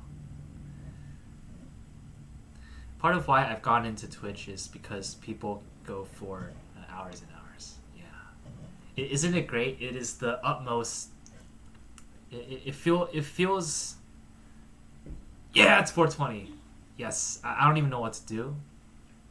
I'm like excited, but I don't even know what to do. But the fact that I got to experience this 4:20 here is, I guess, good enough. So I'm not gonna do anything, but I'm just going to point out that it's 4:20. Play the lick? Okay.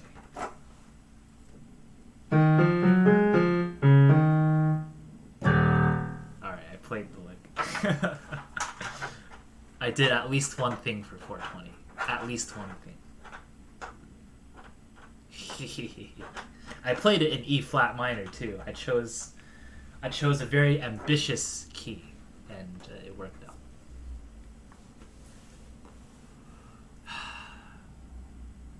All right. It is now 4:21, which means it's business time, I suppose. So yeah.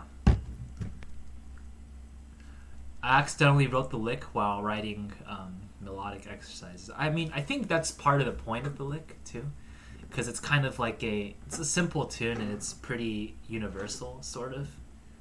So I think that's pretty natural that you'll eventually run into it. I mean, and also the subconscious, like when you're writing melodies, you know, probably the subconscious in you is kind of like, you know, expressing itself, like you're just kind of like writing melodies.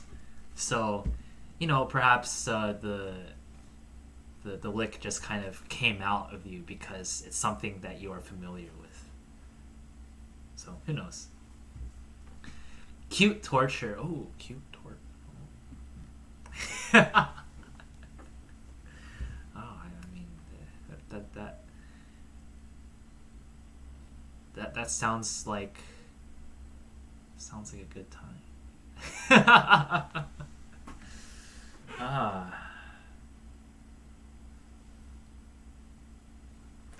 Nice friendly torture. Yes, there's nothing better than that. Absolutely.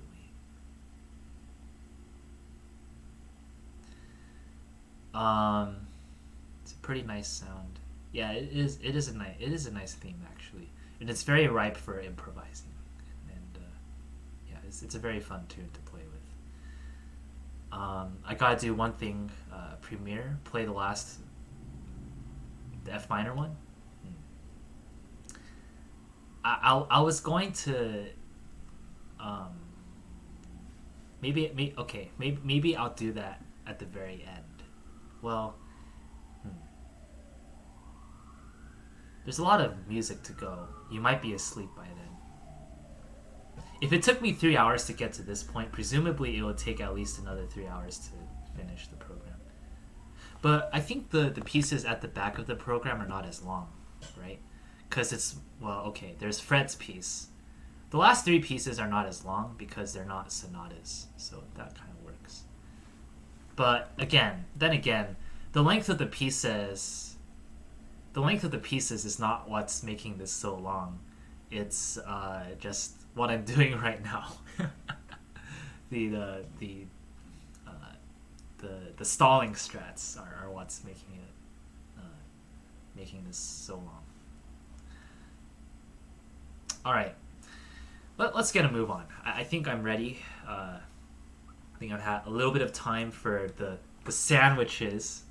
I learned a new word today. The sandwiches to digest. So I think now I'm ready. The first section was 2.5 hours. Sounds about right. Wow, so it really has been about an hour that I've spent just sitting here. Yeah, remarkable.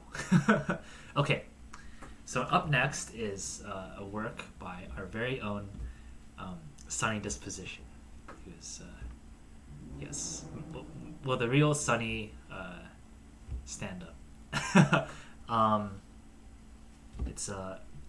He wrote a piece called 5 Micetro because it's for me, but it's 5 me. I think I requested that name title. And so, it's going to be an adventure. It's going to be full of surprises. And it's looks are deceiving. Even though it's going to sound random, but there are a lot of things to grab onto. Yes, I think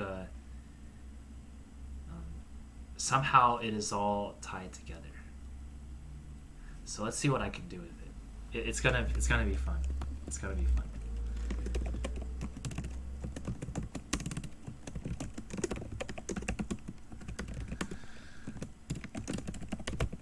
All right. Let's sink our teeth into this bad boy, into this delicious sandwich.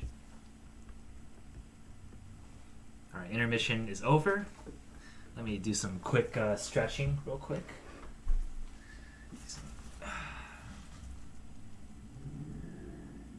Ah, yes. Rotate that. Let's do some. Ah, yes.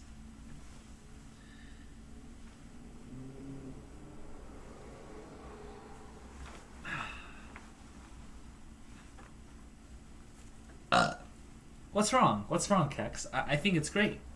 I think sandwiches are great. Like I'm not teasing you or anything. Like I actually I can get down with the sandwiches. You know, life is just one big sandwich. Really, really, really. Life is just one big sandwich. Everywhere you go, you look out. All I see are sandwiches now. This house is a sandwich. This water bottle is a sandwich. Right? It's got an outside and an inside, and the outside surrounds the inside. So therefore, this water bottle is a sandwich.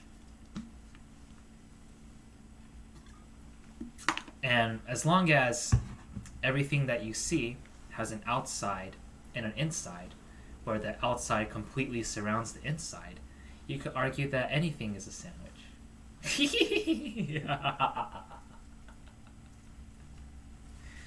I am so smart. Okay. I ruined your sandwich. Are you eating a sandwich right now, Keks? I'd love to know if you are eating a sandwich right now. I'd love to know what is in it. Keks, you are a cutie sandwich. Haha, I got him. All right. I have overstayed my means and intermission. Let's get funky.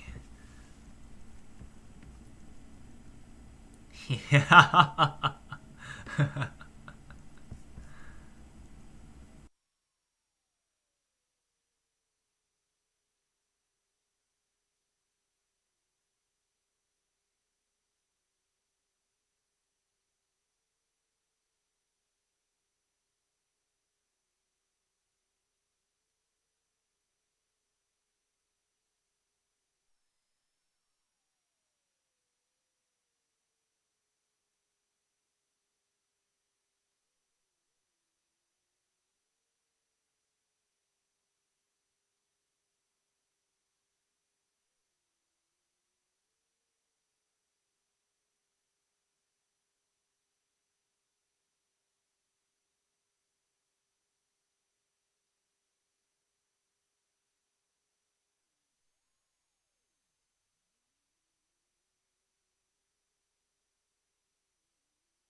Yeah, my apologies about that. I need to invest in a better USB port that like you can like plug in multiple things in it.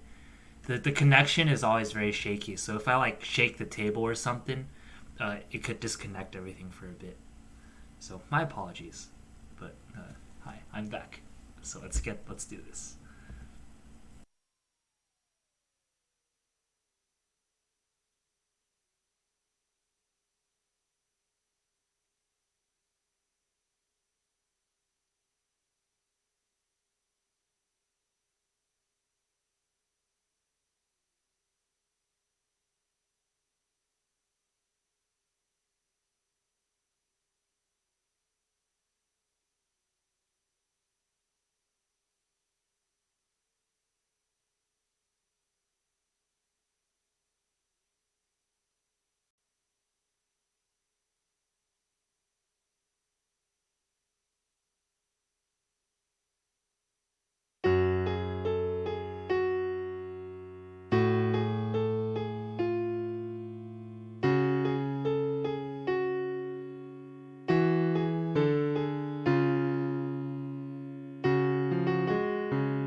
I let that last note ring out a little longer, but that is the disadvantage of using a digital keyboard. The sounds kind of fade away faster than on a real piano. But anyway, yeah, that was that's great. That was 5 Maestro. Yeah, I it's a journey. It's a real journey, and it comes back at the end. It really does come back at the end to the very beginning. That really ties everything together. Yeah, you could really feel the yeah, that I don't know.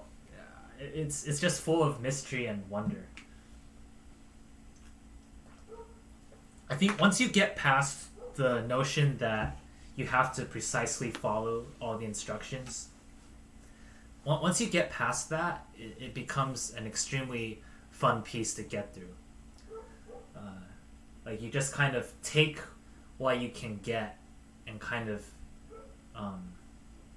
you can kind of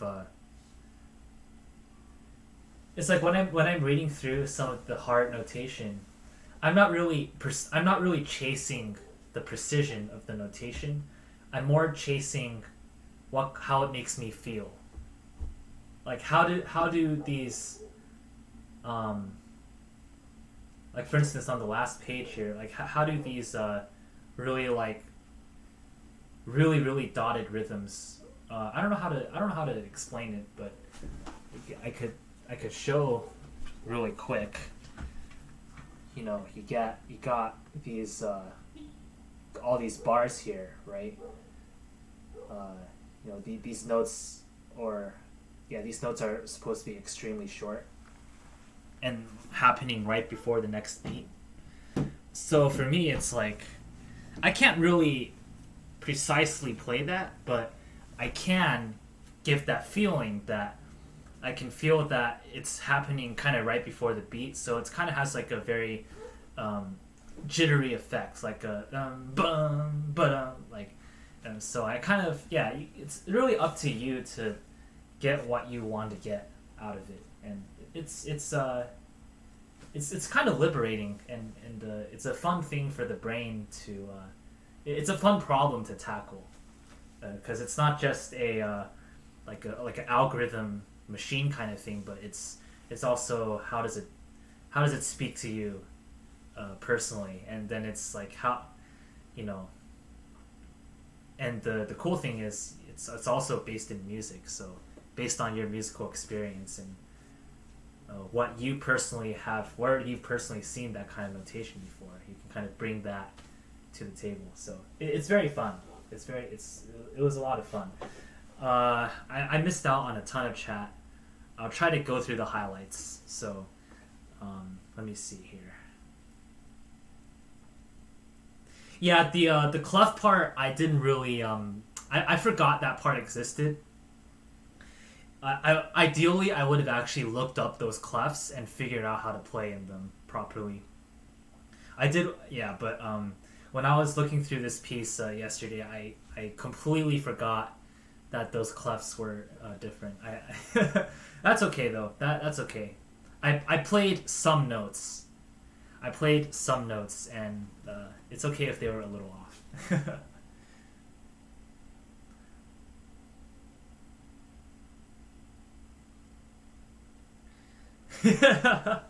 I did have to practice quite some bits of this though. In particular, the 13-16 section in F sharp minor. That part I really had to. I ran through those notes a few times. Yeah, it was, but it was fun. It was actually really fun. It was really fun to go through that.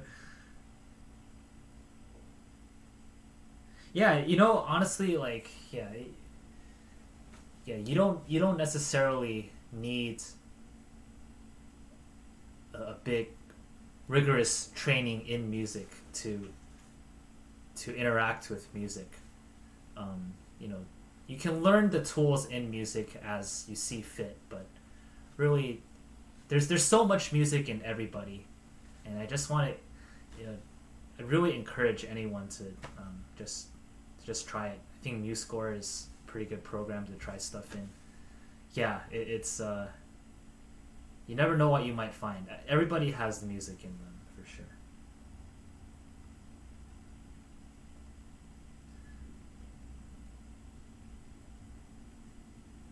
Right. I'm scrolling through as fast as I can. My apologies. Yeah, that that system text thing, or how, what does it say? Yeah, system text. I don't know.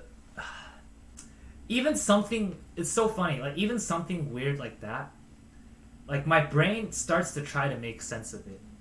And now that this is like my fourth or fifth time like seeing that, like, I kind of felt like the way that I actually misread it. I didn't realize it was system text.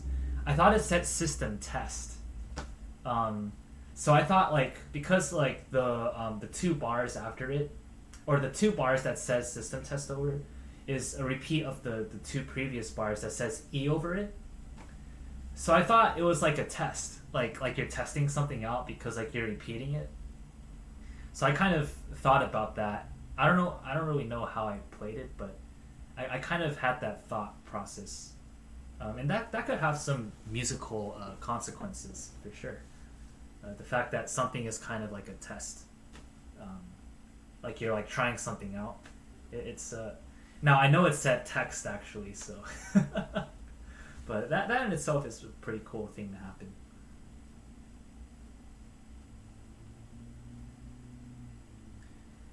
Honestly, Frenchie, yeah, all of Sunny's works have been very interesting to delve into, and I might go back and revisit some of those, to be honest. I want to make music that's a unique experience. I can't even call this good or bad. I'll call it good in the sense that it was unique. You know what I mean? Like, if that makes sense. Good and bad, it's really a perspective thing.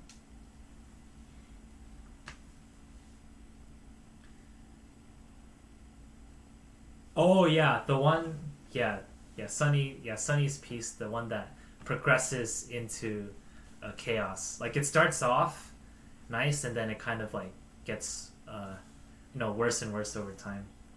Yeah, I should revisit that one. But this piece had more of like a story kind of thing. Like, you're going through different areas, and a lot of contemplation, a lot of thinking, combined with bits of action. It's very well balanced, right? There's times for thinking, and there's times for just kind of being a little bit out of control and searching for something. It's very human. It really resonates with me. It really resonates with me. Some of the sections here, It's really how I feel sometimes.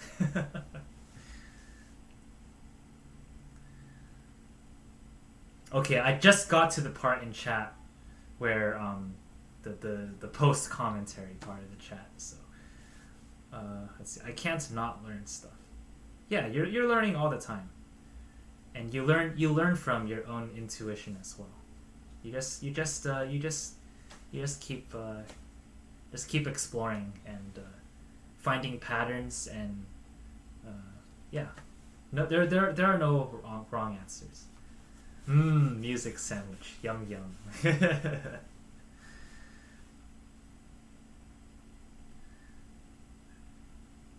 I like to know what I like to not know what I'm doing, because then other people will know what I'm doing even less. There is something, I think, to speak to that. I think there's something pure about not quite knowing what you're doing. When you learn a lot of tools, they're very good tools to learn, like in music, but at the same time, it kind of soils your, it could soil your creative palette if you're not careful. I think it's still valuable to learn those tools, but I can definitely understand, like if, for instance, like if I'm reading a theory book and I just read about this device, harmonic device, and that now I'm just thinking about how that's used in other music, and I'm thinking about it a lot. And so when I go to compose, I want to compose something fresh. That device kind of seeps into my music, right? And so it need not be a bad thing. It could be a very good thing, but at the same time, like it's also like you want to think about, you want to keep your thinking when you create music about the ideas, the humanity of it. You don't want to be creating music for the theory or for the devices so that you can, show how something that you learned is used. You don't want to do that. Well, I mean, sometimes you do to for practice, for exercise purposes, and that has its own kind of value. But yeah, if you want to write music, I think that's really dear to the heart. You want to start from as clean a slate as you can, unsullied by too much other influences, outside external influences, or devices or tricks. Yeah, I don't know if that. I think that makes sense. Yeah. So I totally hear you on that. He's a bit of a knob, but his music is good.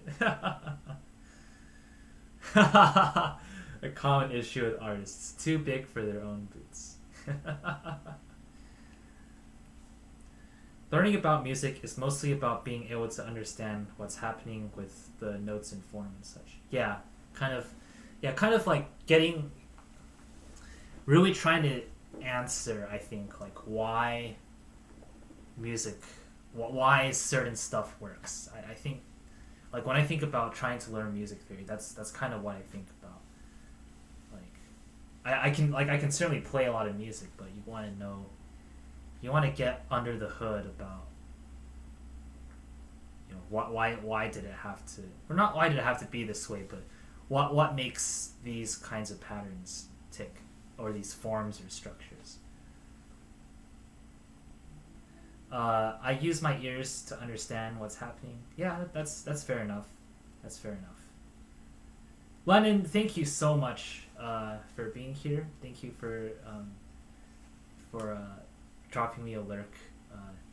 Yeah, I hope you have a very good dinner, and I think everybody in chat should follow you on Twitch as well. You're always very enthusiastic about piano, and you make music very fun.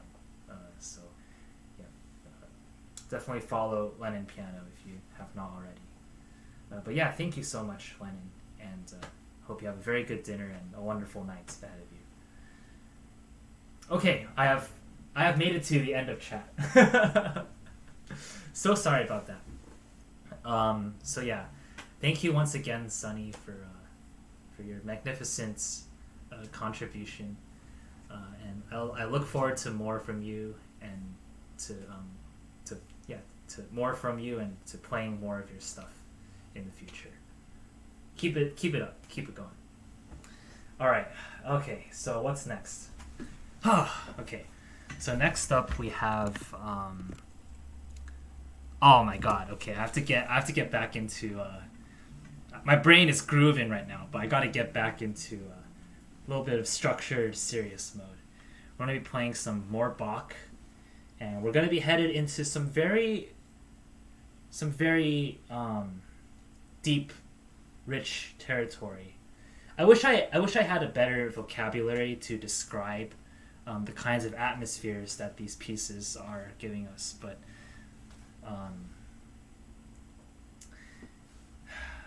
yeah, the next couple pieces I'm going to play, they're just very very spiritually arousing, and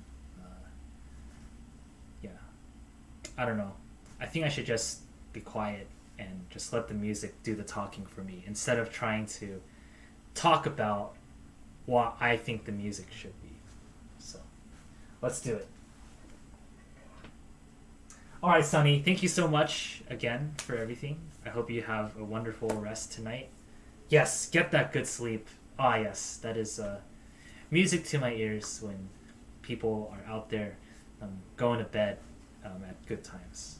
Unlike me. Get some sleep, have a good rest, and I'll see you around. See you around, Sunny. All right, let's do it. Let's cue up the next one.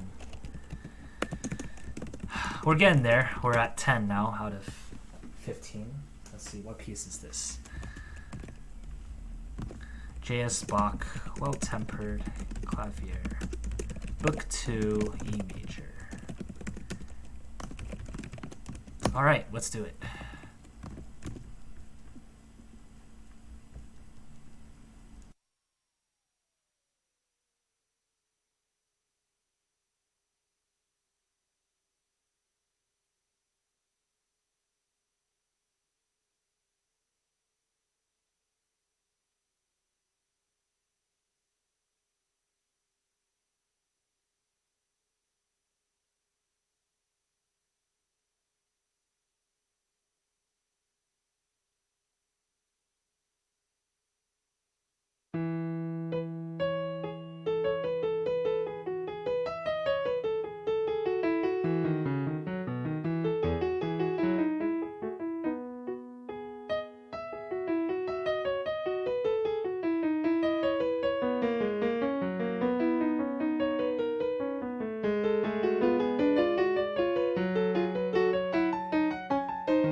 quite a beauty, isn't it? It's it's so righteous. Well, there are many kinds of righteous, I think. Like there's Beethoven kind of righteous, where Beethoven kind of righteous for me is so intense, but also calm and so certain at the same time, right? Whereas this kind of righteous for Bach, it's righteous. It's a lighter kind of righteousness. It's still kind of heavy, still makes you think, but ultimately it's so enlightening. Like you really can see the light. I feel like Bach has a more sunnier, if you'll excuse the use of the word sunny,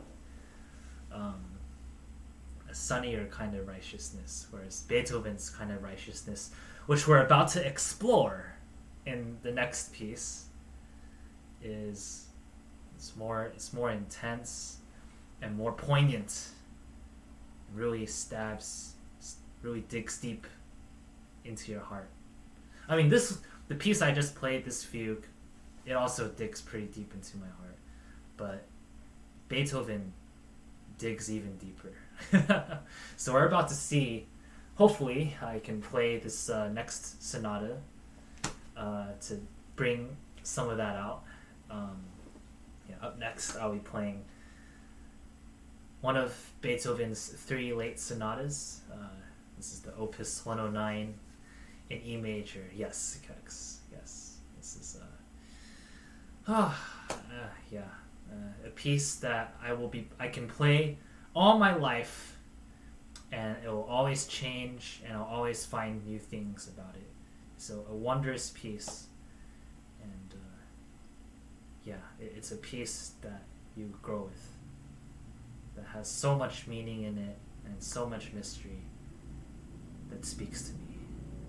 So let's explore. Let's sink our teeth into this music. The sandwich thing is taking over my brain, but now I just want to sink my teeth into sandwiches. And you know what? Sink my teeth into sandwiches, I will. It is. I'm gonna own it.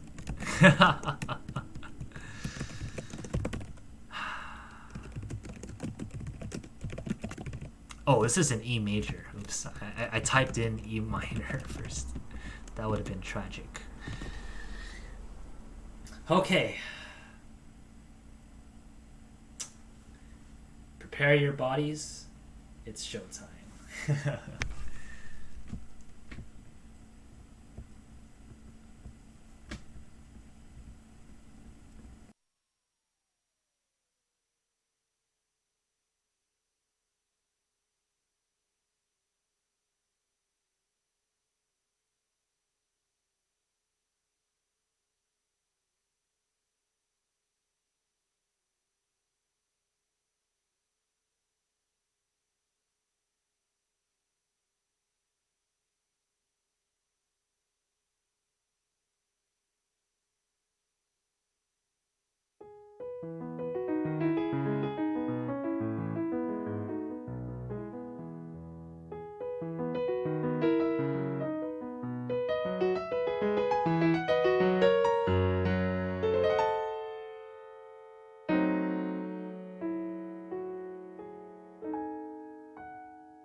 I'm very glad I'm not doing Sonata-thon today. Can't imagine. Can't imagine having to play the next two sonatas after this.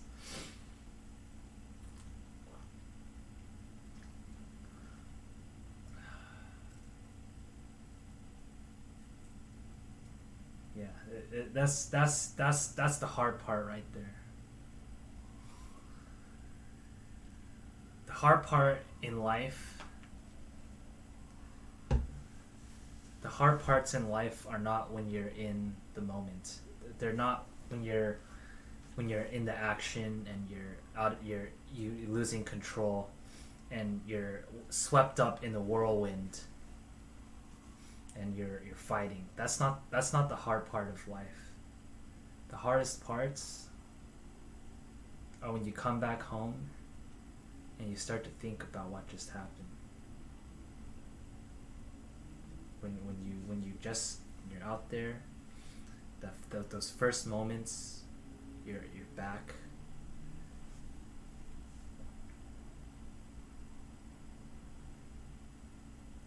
I think a key idea. Why repetition can be so poignant in music. I mean, repetition is everywhere in music, but why it could be so poignant is repetition is a reflection. In fact, repetition and variation, that is a reflection of how it is to experience life. From day to day, from month to month, from year to year, even from decade to decade, you're still the same person. You're still you. I'm still in 5 days I'm going to be the same person that I was today. But I had an experience between then, so the variation part comes in where it's a little different. It's a little different this time. Like when you come back home and you rediscover yourself, you describe yourself again. You're mostly the same person, but you're a little different in some way.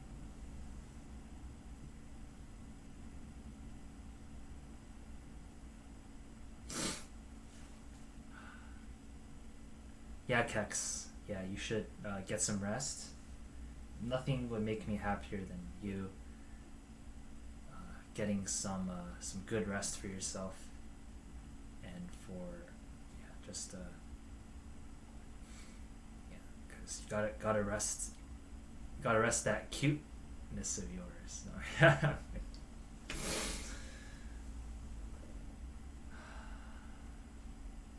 Yeah, check. I will be highlighting. I think I'm gonna highlight the whole thing on Twitch, and I'm gonna upload it to YouTube. So there will be multiple places to watch it. I'm hoping that I don't get hit with any copyright mutes, because if I do, I will have to wait. I will have to wait a little bit. Yeah, I'll have to wait. If I get a copyright mute until, because I don't want to upload it to YouTube unless the whole thing's fine. And I don't know how long those take. But... Okay, I can delay the premiere of the bagel. That's fine. Yeah. We can do that.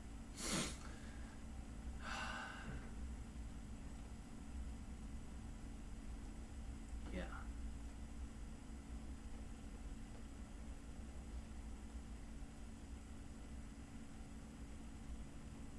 Alright, sounds good, Keks. Thanks for being here.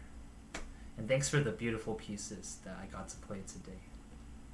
And I hope you write more, you just keep being yourself, keep exploring, and also, but more importantly, take care of yourself. Take good care of yourself, and you're gonna be great, man. You're gonna be great.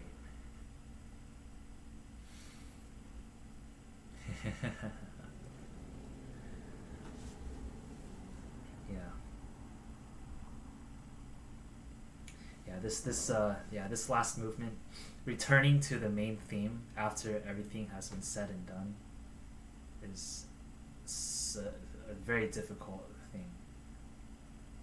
It's very tragic. You have to. It's like you have to walk. You have to walk the same road, like nothing happened. That's the hard part right there.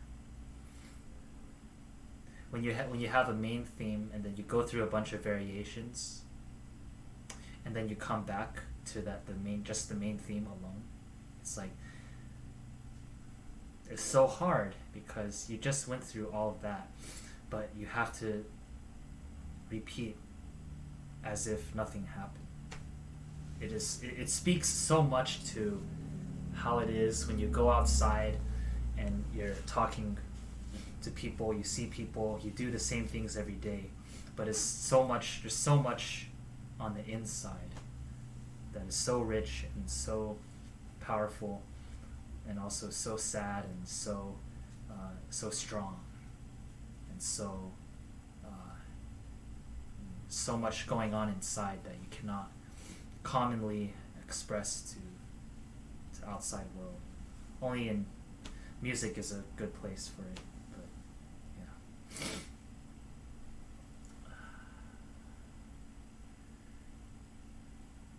yeah. I don't need Keks to tell me.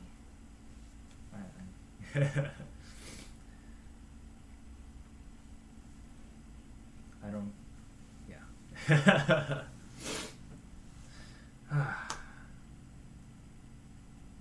Yeah. Music tends to do me like this quite often these days. It's too beautiful.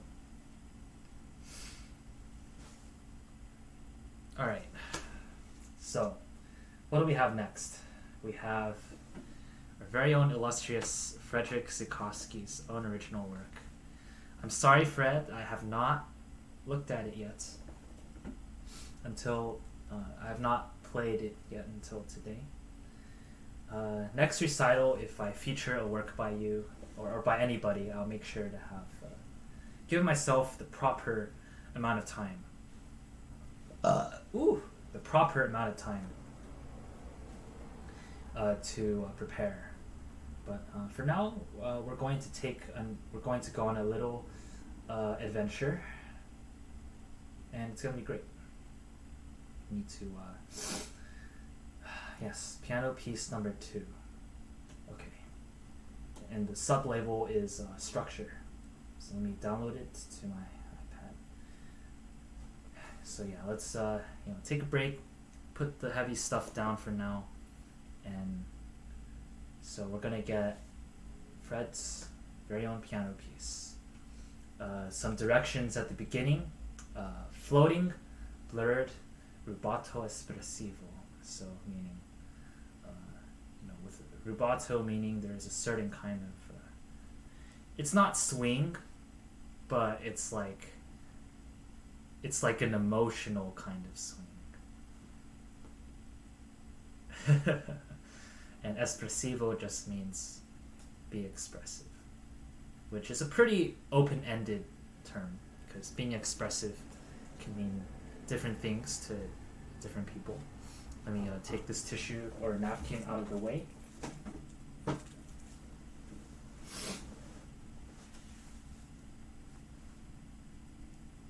Yeah, right. Shifting the tempo around, it's like, yeah, it's not quite as mechanical or as standardized as a swing. You kind of have to feel the music, how I think every music has its own rubato, if it says rubato. It's not something that it's the same for every piece of music. It's something I have to figure out. So I'm just going to see what I can do with this. It's in 6/4 time, take it nice and slow. I want to see what we can do. And I think we're meant to hold down the pedal for quite a bit, as long as it's not too muddled. Or just keep the muddle too. It's gonna be like a splash of sounds. I'm actually seeing. Okay, yeah, I'm seeing. It's mostly the white keys on the first page. So let's see what we can do here. I'm gonna go with the flow right here, baby. Exactly.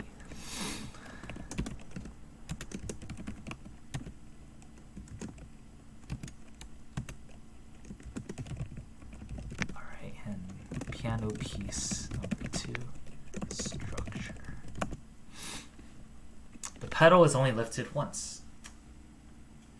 Quite right. And I think it will be imperative that I hold down the pedal because digital keyboards don't quite hold sounds as long as regular pianos. So I think it's going to be very vital I keep that pedal held down unless instructed not to. So let's see what we can do here. Let's see what this delicious sandwich, see what flavors are in store for us.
that is an experience. Really, really, like, my world premiere. I don't know if I'd call it that, but it is your big premiere, I suppose. Excuse me.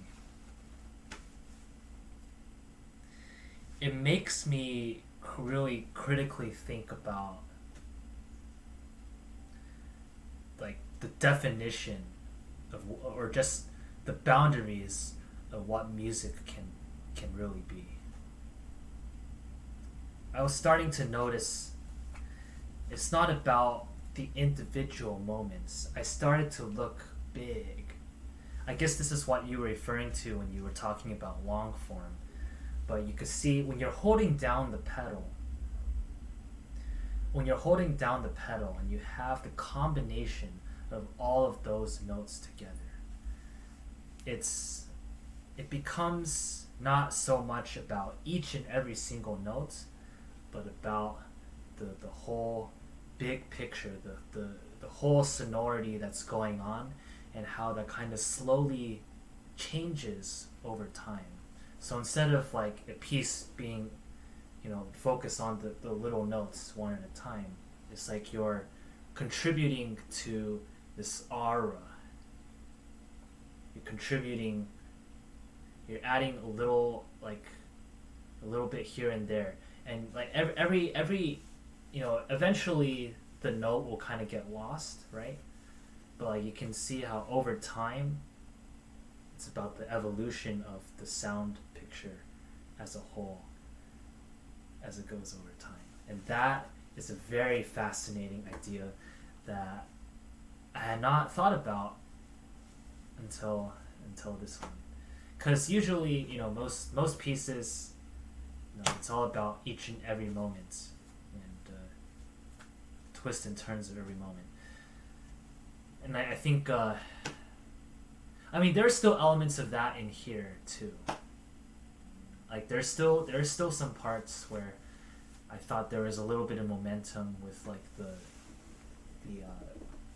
melodies, or some pushes and pulls a little bit, that I did try to bring out.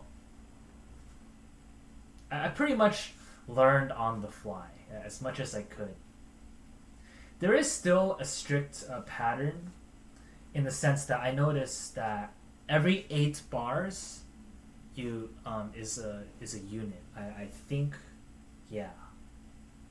I started to notice that every 8 bars you go back to, like, it kind of repeats the same chord, like that C major 9 chord in the beginning. Like every 8 bars it would go back to that. I don't know, I was just my mind was like very active, even though there wasn't a whole lot of action like physically, but like I think I was just trying to find things to grab onto, and it was an experience. It was almost meditative. It's almost like meditation in music piano form, like the experience. Like I was just kind of like entering a certain state too. I don't know. There's a lot. Yeah, there's a lot. A lot of ideas, different ideas here. That have a lot of potential.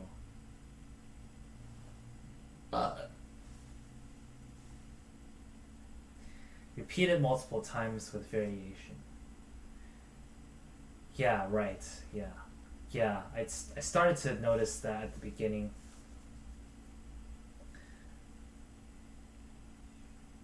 And I think that's important, right? I think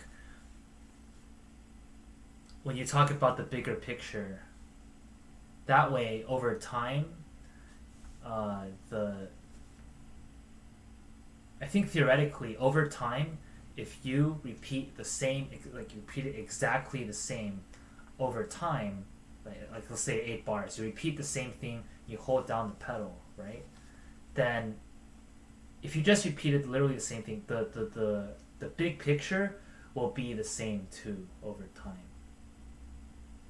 Right? So that's what will happen if you have repetition. Like theoretically speaking, it would just sound like if you combine all the notes, like you would get like C, D, like you get like the same distribution of sound over time, sort of. Like you'll get like the same like curve of the same thing happening.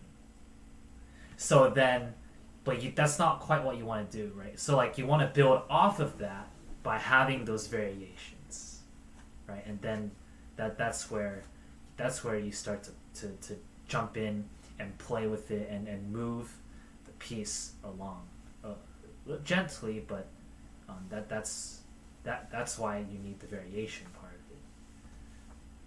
it. That's really interesting though. It's like a new way of thinking about music, and it's kind of taking a step back. It's really good. Definitely felt forced to meditate. Yeah, it's definitely goes against what I would normally expect or do in a piece of music. So it really, force is a great word there, where I had to keep the same tempo. There's no rushing, and it's actually kind of nice. It's kind of nice. I'm not gonna lie. Like it's good. I might calm down with this sort of thing. Instead of we think of music like, oh, you want to get it all out there, you want to express yourself, you want to get those emotions onto the keyboard as outlet. That's great too, and you need that. You do need that. But this is another way, Instead, how about let's bring it back and let's meditate. And let's let the things come and pass. Not focus too much, but not focus too little. Just right, just the right balance, and just watch it go. Watch something. It's like watching a flower open up in the morning, or watching the sunrise. Just watch it very slowly over time. That's beautiful right there. That's very cool. There aren't really motives or themes, but it's the chord progression. That is another interesting thing too. That I was starting to notice chord progressions or chords that were being repeated instead of themes or motives. Yeah, that too is another thing that I haven't really thought about yet. And it really did feel like home. I really do think you pulled off that effect. That it feels you can make a chord be a home instead of a theme or a motive. And I think you did pull off that effect, because it's one of the first things I noticed when I was playing. Like in the first 50 bars, I was even doing math. I was like, huh. Like I knew I could feel the 8 going on. I could just kind of feel it. But I actually went in and did the math, and I looked like, oh, I'm at bar 57. That makes sense because it's 8 times 7 plus 1. Or I'd be like, okay, I'm at home again. Let me just check. Oh, this is bar 153. Oh, it is 19 times 8 plus 1. Like, great. So, yeah, I was kind of it's like pinching myself. Like, is that for real? It is cyclical. It is. That's what kind of gives it a little bit of structure. Really cool. It's a really cool it's just kind of like going towards that experimental music sort of vibe, where it's like you're just kind of exploring what music can be, and I think that's great. That's absolutely cool. I kind of want to redo it because I can make it more interesting now. I see. It's nice to just chill. Yeah. It's a very hard thing to do, especially when you got a lot going on in life and there's a lot of turmoil in your heart. But really finding that time to just chill whenever you can is very important. The last section is like a repetition of the first one, but in A minor rather than C major. Yeah, I did get that feeling. I'm not as competent or nimble with chords in these kinds of chords. So I think that was a little harder for me to see, but I did kind of get that sense too. I think the directions of quasi-recapitulation and quasi-coda kind of tipped me off on what you were trying to do. Yeah. Very interesting choice on this forzando right in the middle of the piece. I'm trying to... yeah, that was an interesting gesture for me too. Like, it wasn't necessary. Could have just let it keep going, but it kind of...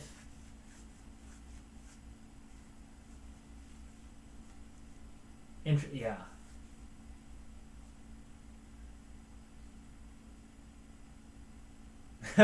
I'm that part is something that I'm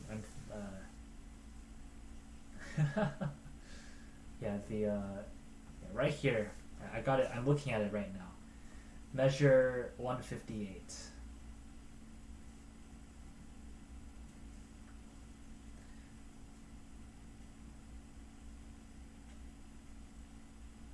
It makes sense for it to be there too, right? It's right in the middle of the piece, and it's I mean, I would compare something like that to like well, this is kind of a wonky example, but like Hammer Clavier Sonata, Beethoven's Hammer Clavier Sonata, fourth movement, how at the golden section of the fourth movement, there is a huge break, like a complete knife, a stop in the music, and a huge loud chord that kind of cuts the piece in two, and it's kind of at that middle part.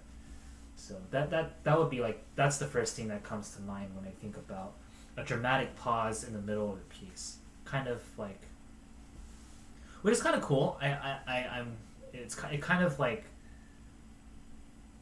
it's like once you've got into there, and there is a sense of kind of going back after that. So I could kind of see how that works structurally too, where it's, everything up to that point is like going one way, and then after that you're going back the other way. Remember that idea that I had about trying to emulate the... Oh, that was sudden. How I asked if you could emulate the feeling of going on a road trip in a car, going somewhere, like say a 1 hour drive, you go somewhere, and then the return trip, right? Now it's the same return trip, you take the exact same streets, and it takes the exact same amount of time, but coming back feels a little shorter.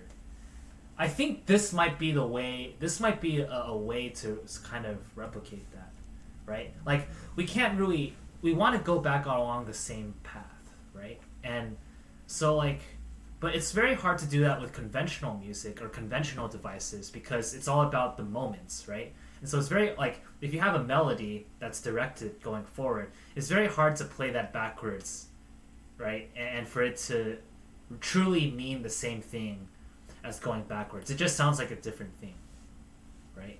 And so I think by kind of blurring the lines the way you do here, and kind of focusing on chords, this is kind of a way where you can get that sense of return, truly, in a piece without having to necessarily go forward. You could really go backwards, I think, with this kind of structure by focusing on the overall aura, sonority, and the chords.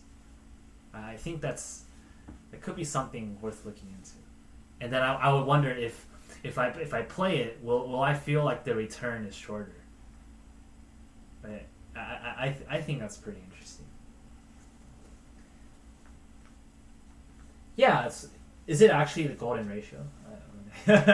No, I mean, I don't know. Let me see how close it is. Let me see. It's at 158, and the whole thing. It's close. Honestly, it's pretty close. 158 out of 265. That's pretty close. Like golden ratio, we're looking at a 1.6 to 1 ratio. And you got 158 over 107. That's pretty fucking close. That's pretty close. You got a section of 158 bars, and then the second section is 107. That's 1.5. That's pretty close. So yeah, you're onto something there. It's pretty close. It's pretty close. Not sure if it's the same thing, but you get a feeling like that in Feldman's music. At first, it's hard to get used to the music. It feels very long and slow. But after a while, it makes time speed up. And at the end, I felt the same way, honestly. I was actually kind of disappointed that this thing had to end. You really get into the groove of it, and it's very nice. And it's, yeah, it's, yeah. I see what you're saying. Yeah. Ah. More. Ah, yeah, that's great. I really, this is beautiful. You know.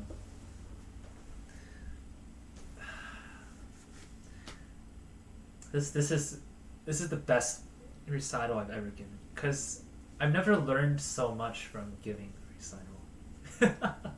Usually recitals are about just, you know, repeating what your message of music to others. But this time I'm the one being taught. It's great. No, excuse me. That moment was just random, but I guess I just felt the ratio by instinct. Yeah. I'm telling you, man, that there's something about that, you know, just a little over the halfway mark. There's something to it. Yeah, there's something to it.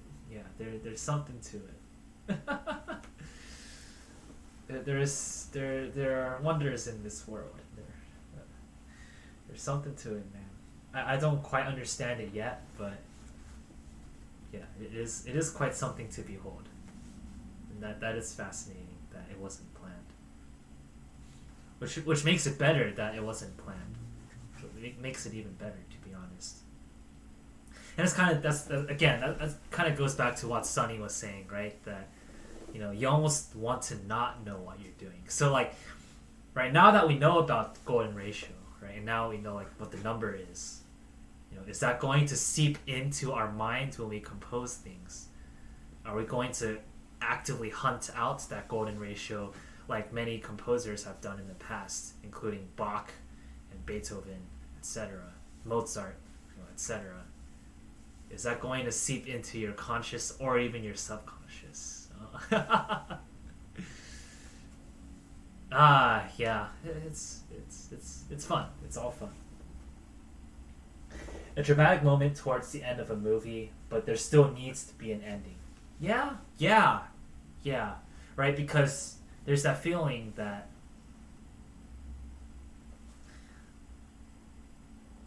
it really does have that return to home nature. Like you're going somewhere, and then like that's it in terms of the information, the new information that is being presented to you. But now you have to go back and revisit. Everything else is information you already know, but it's something that you still have to get through. It has to build up to a climax, but also it has to settle down again. That is true too. It's going back to that ABA sort of thing, or that sort of repetition idea, how things don't feel complete until you come back.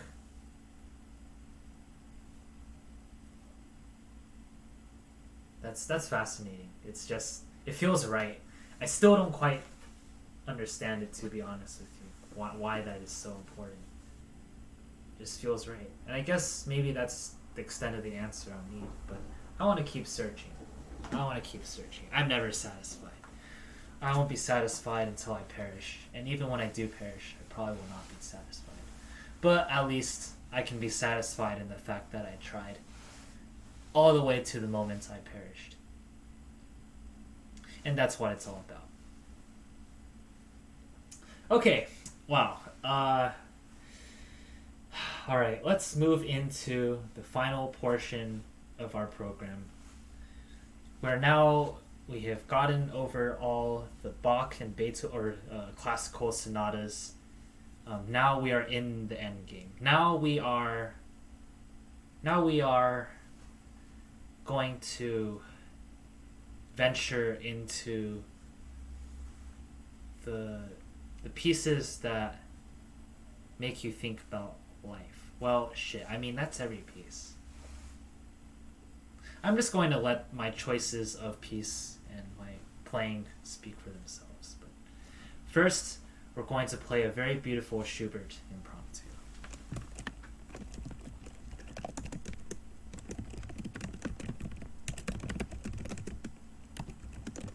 I'm just going to write a little B to indicate flat.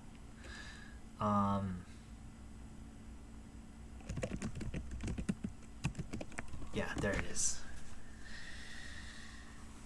That is what it's all about indeed. We are in the end game now. Let's try to end it on a good note. So 3 more pieces, and they all reflect on life in their own ways, and they're all kind of like mirrors. You can see yourself in it so much.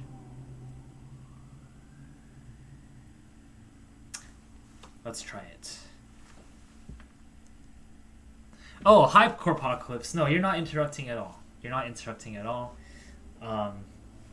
Yeah, welcome to the other side of my Twitch stream. Yes.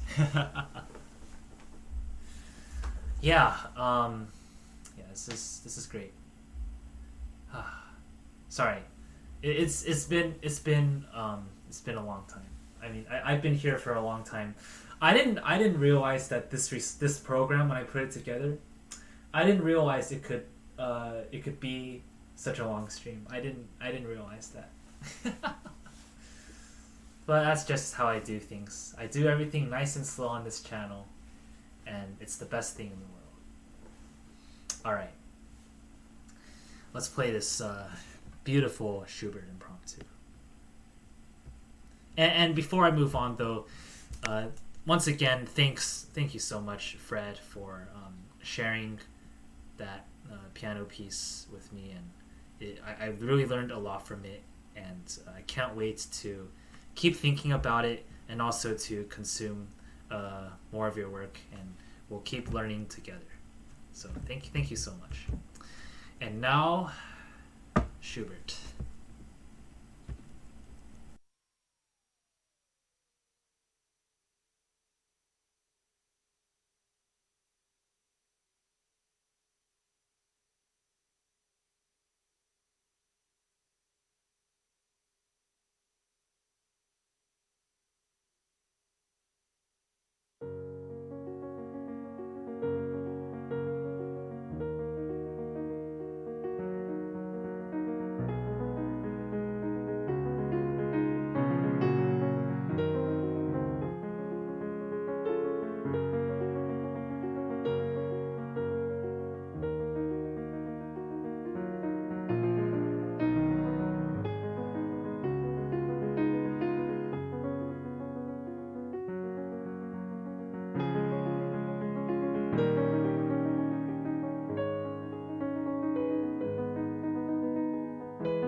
Thank you, guys. Thank you.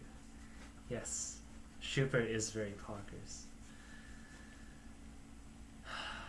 Yeah, this piece, it's very simple, but everything that you could want is there. The calm, the simple melody just makes you think about everything. Just makes you think about what it's the memories you've had in your life, and how it has a very sad kind of final feeling of finality to it.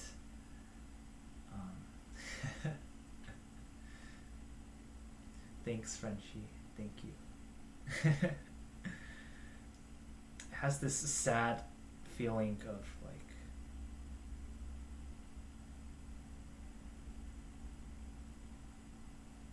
knowing that this is the last time you're going to get to comb through these memories before you close the book. That's what I feel like that this impromptu is about.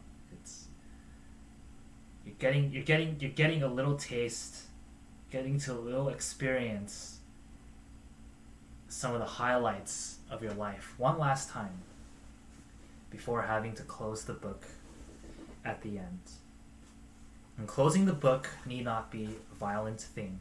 Dying need not be a violent thing. It is simply a passage. It is simply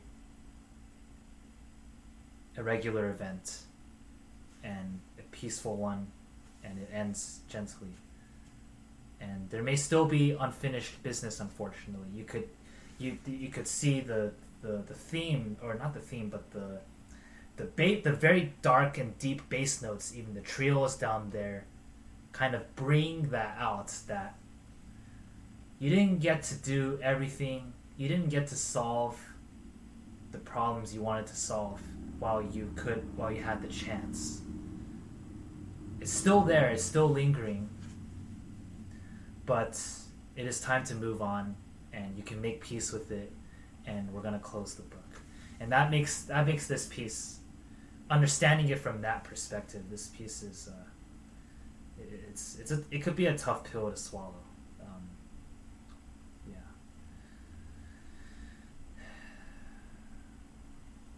But that's life. The main theme continues to be that music is life and life is music. You can't run away from that. It's what draws me to music and playing it so much, I think. It's just I need it, you know. I need it. I need that ability to express those very intimate things about life, and so you can have it at music. You can hear it, you can play it, you can experience it, and it helps you come to terms with those difficult things that you have to deal with in life, and that makes music very important. Alright, so that's the Schubert Impromptu. Next up is another piece that makes you think about life pretty hard. It is the Beethoven 6 variations in F major on an original theme. And I've told this story a few times on stream, but I'll tell it again because it's the recital, and it's a very important piece of information. That the context of that this piece came from is Beethoven thinking that he did not have much time left in him. He was growing deaf, he was feeling ill. He wrote a letter to his brothers that he did not have much time. He wrote a will. He wanted his brothers to take good care of themselves. And this is the piece that came out of such times and such circumstance. for someone who thinks they are about to die, it is quite a hauntingly optimistic piece. But not overly optimistic. Just, you could feel somebody making peace with what they have done in life. So let's see how that unfolds.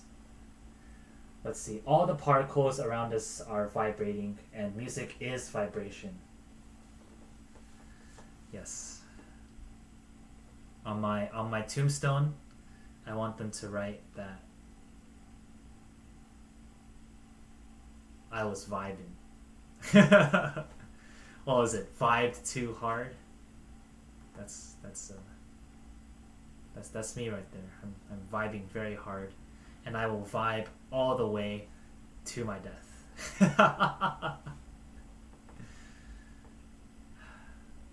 All right. I need to compose myself so we can play this next piece. Where is it?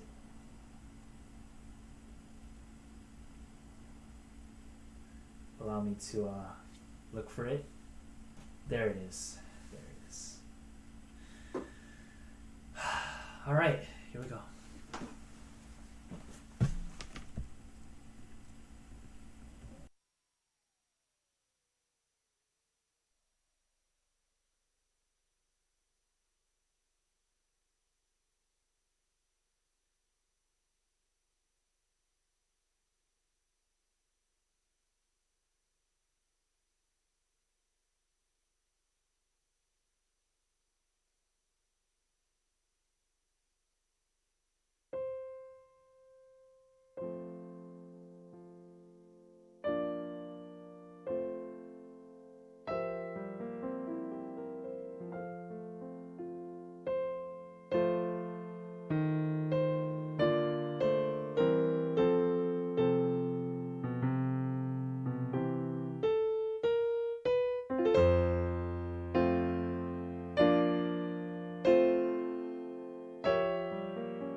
Thanks, Frenchie.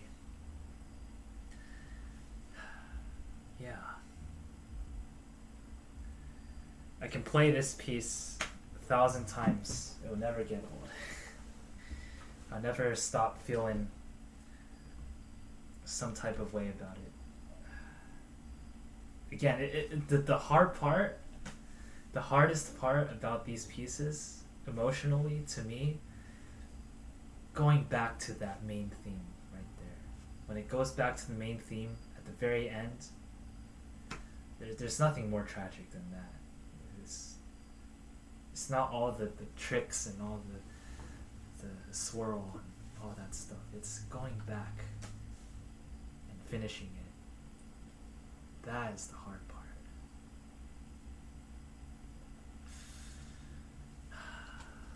Yeah. Theme and Variations is honestly such a good compositional structure.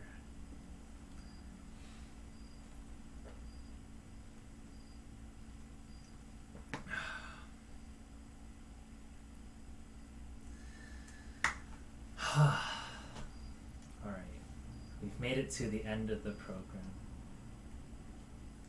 Just one more piece. One more piece. One more heartbreaker.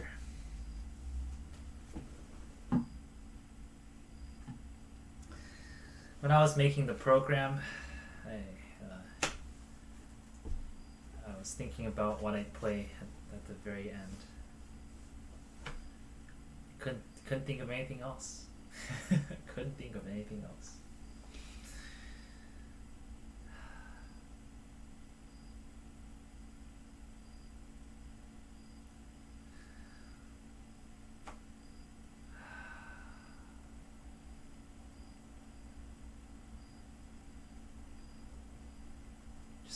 Just need a moment to collect myself before playing. Before I get started, man, that's been a long time.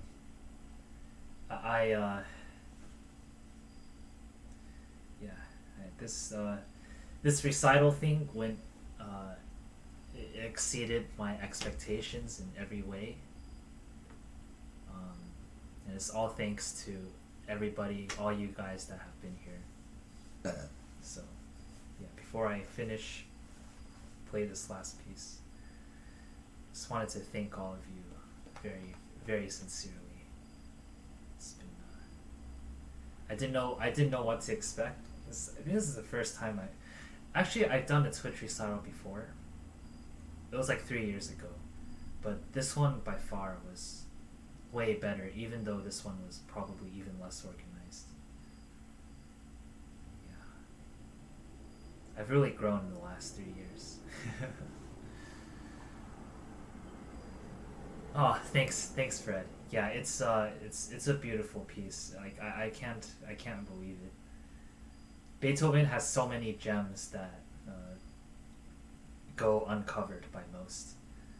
This piece, there's a recording of Glenn Gould playing it on YouTube, and when I heard it, I was like, I gotta get my hands on this piece. I have to play it. I'm so glad I made that decision.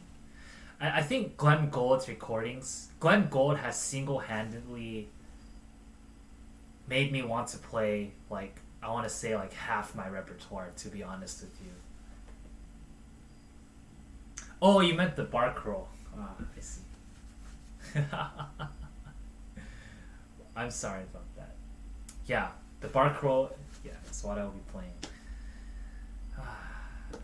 Yeah, that one too. Again, what got me into Barcarolle was who played it. Which artist got me into Barcarolle? It's always like that. Well, not always, but oftentimes I hear a recording of some piece, and then that's how I make a lot of my decisions on what I want to play next. It's like, damn, I gotta get my hands on this. Who did I really love playing Barcarolle?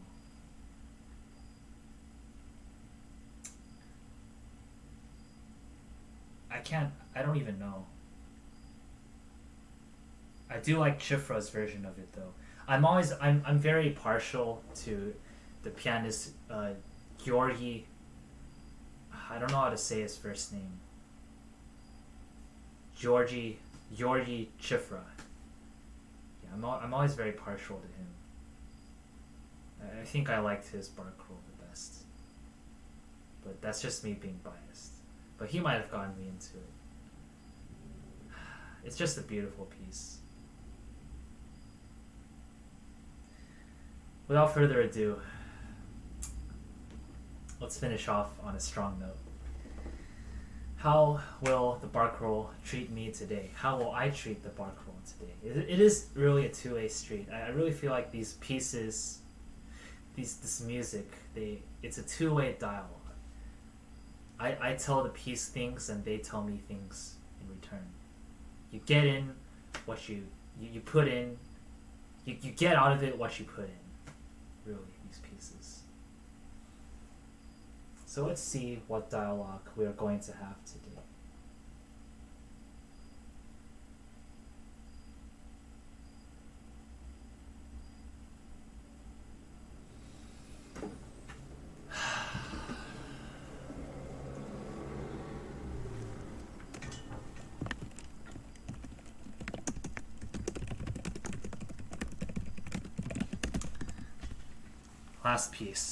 Last piece. I don't know if I'll be taking encores after this. We'll see. Alright, here it is. Chopin Barcarolle.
Thanks. Thank you, Fred. The Barcarolle really is like a box of chocolates. You never know what you're gonna get.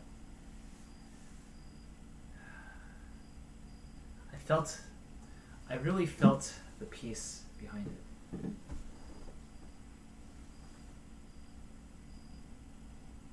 It wasn't so stormy today.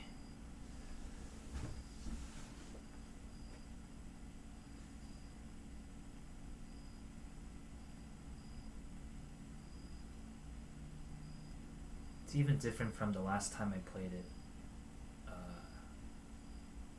Last week? Did I play this last week? Oh, it was a while ago. I played this at least a few days ago on stream. Maybe it was Tuesday.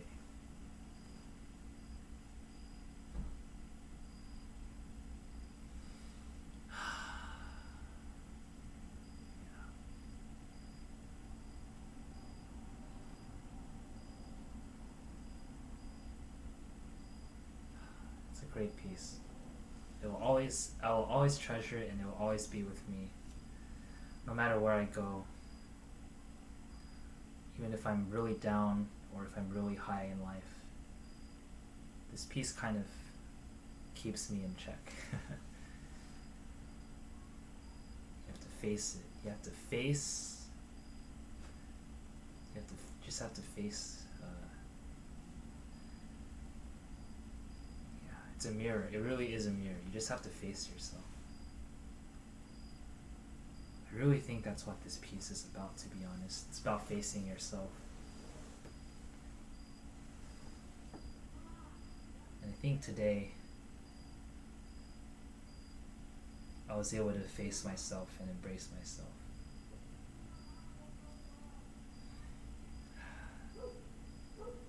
Feels pretty good. Alright. I did it. I did it. That concludes the entirety of the planned recital program. Yeah, it has.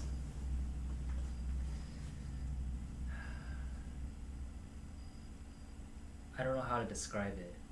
It just has everything. I don't know how else to describe it. Even more than just yin and yang, it just seems to have everything. It seems to. It's just so. It's so close, or it just. That's literally what life is like.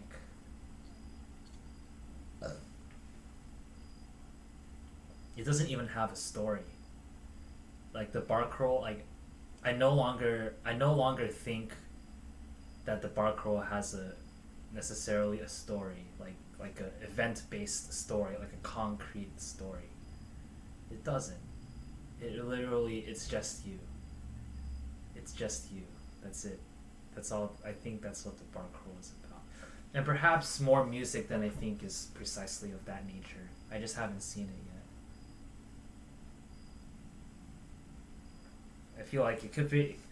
Sometimes it, with a lot of like these pieces in music, sometimes we try to think about a story, like like you try to think about imagery. You think about, story, visuals, experience, something concrete. I think a lot of music doesn't really have any of that in mind. A lot of the best music is just about you. It's just pure humanity and pure life and pure emotion, and that's it. There's nothing. It's simple. There's nothing more to it. It's simple, yet that makes it so much more complex and beautiful at the same time. Makes it that much more poignant and heartbreaking, but it's beautiful. Happy Recital Day. Thank you, Bowens. Thank you. Thank you so much. Yeah, I did it. I did it. It was not perfect, obviously, but I'm very, very happy. I'm very happy that I got through it all. I got through it all. Did what I set out to do. And I learned a lot today. I learned a lot. Well, I guess I don't know where to go from here. Am I supposed to take a bow? I don't think I need to do that. What do people usually do at the end of the recitals? They just kind of, everybody claps and then that's kind of it. And everybody goes home. Everything ends, doesn't it? Everything ends. Recitals come to an end. Let me see this YouTube link. I'll play the applause.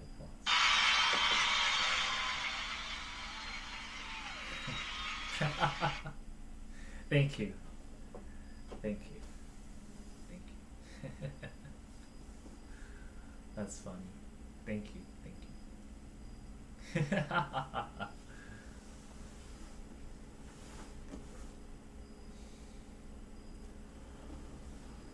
Oh gosh, tired. Yeah, I should probably I suck at ending things, but I appreciate everybody that was here. You're all lovely.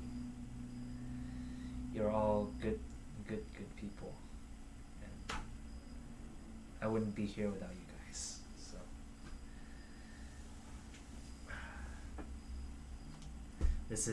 This concludes the recital and concludes all of my 500 follower festivities.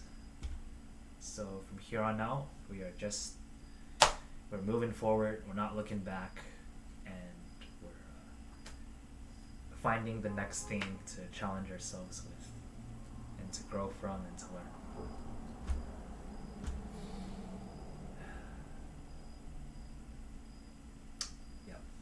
All right. I'm going to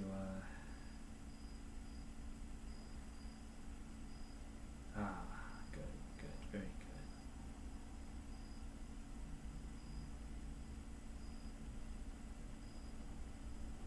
Give me a sec.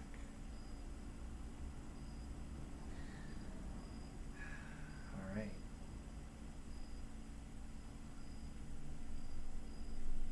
Yeah, I'm just going to raid now. Thank you all for being here. It's been my personal pleasure. I will I will upload this monstrosity of a video to YouTube at some point. Hopefully nothing got copyright muted by Twitch. And I will see you guys when I see you. I'll see you guys very soon. Keep grinding, keep taking care of yourselves, keep being well. Love you all. And I will do raid.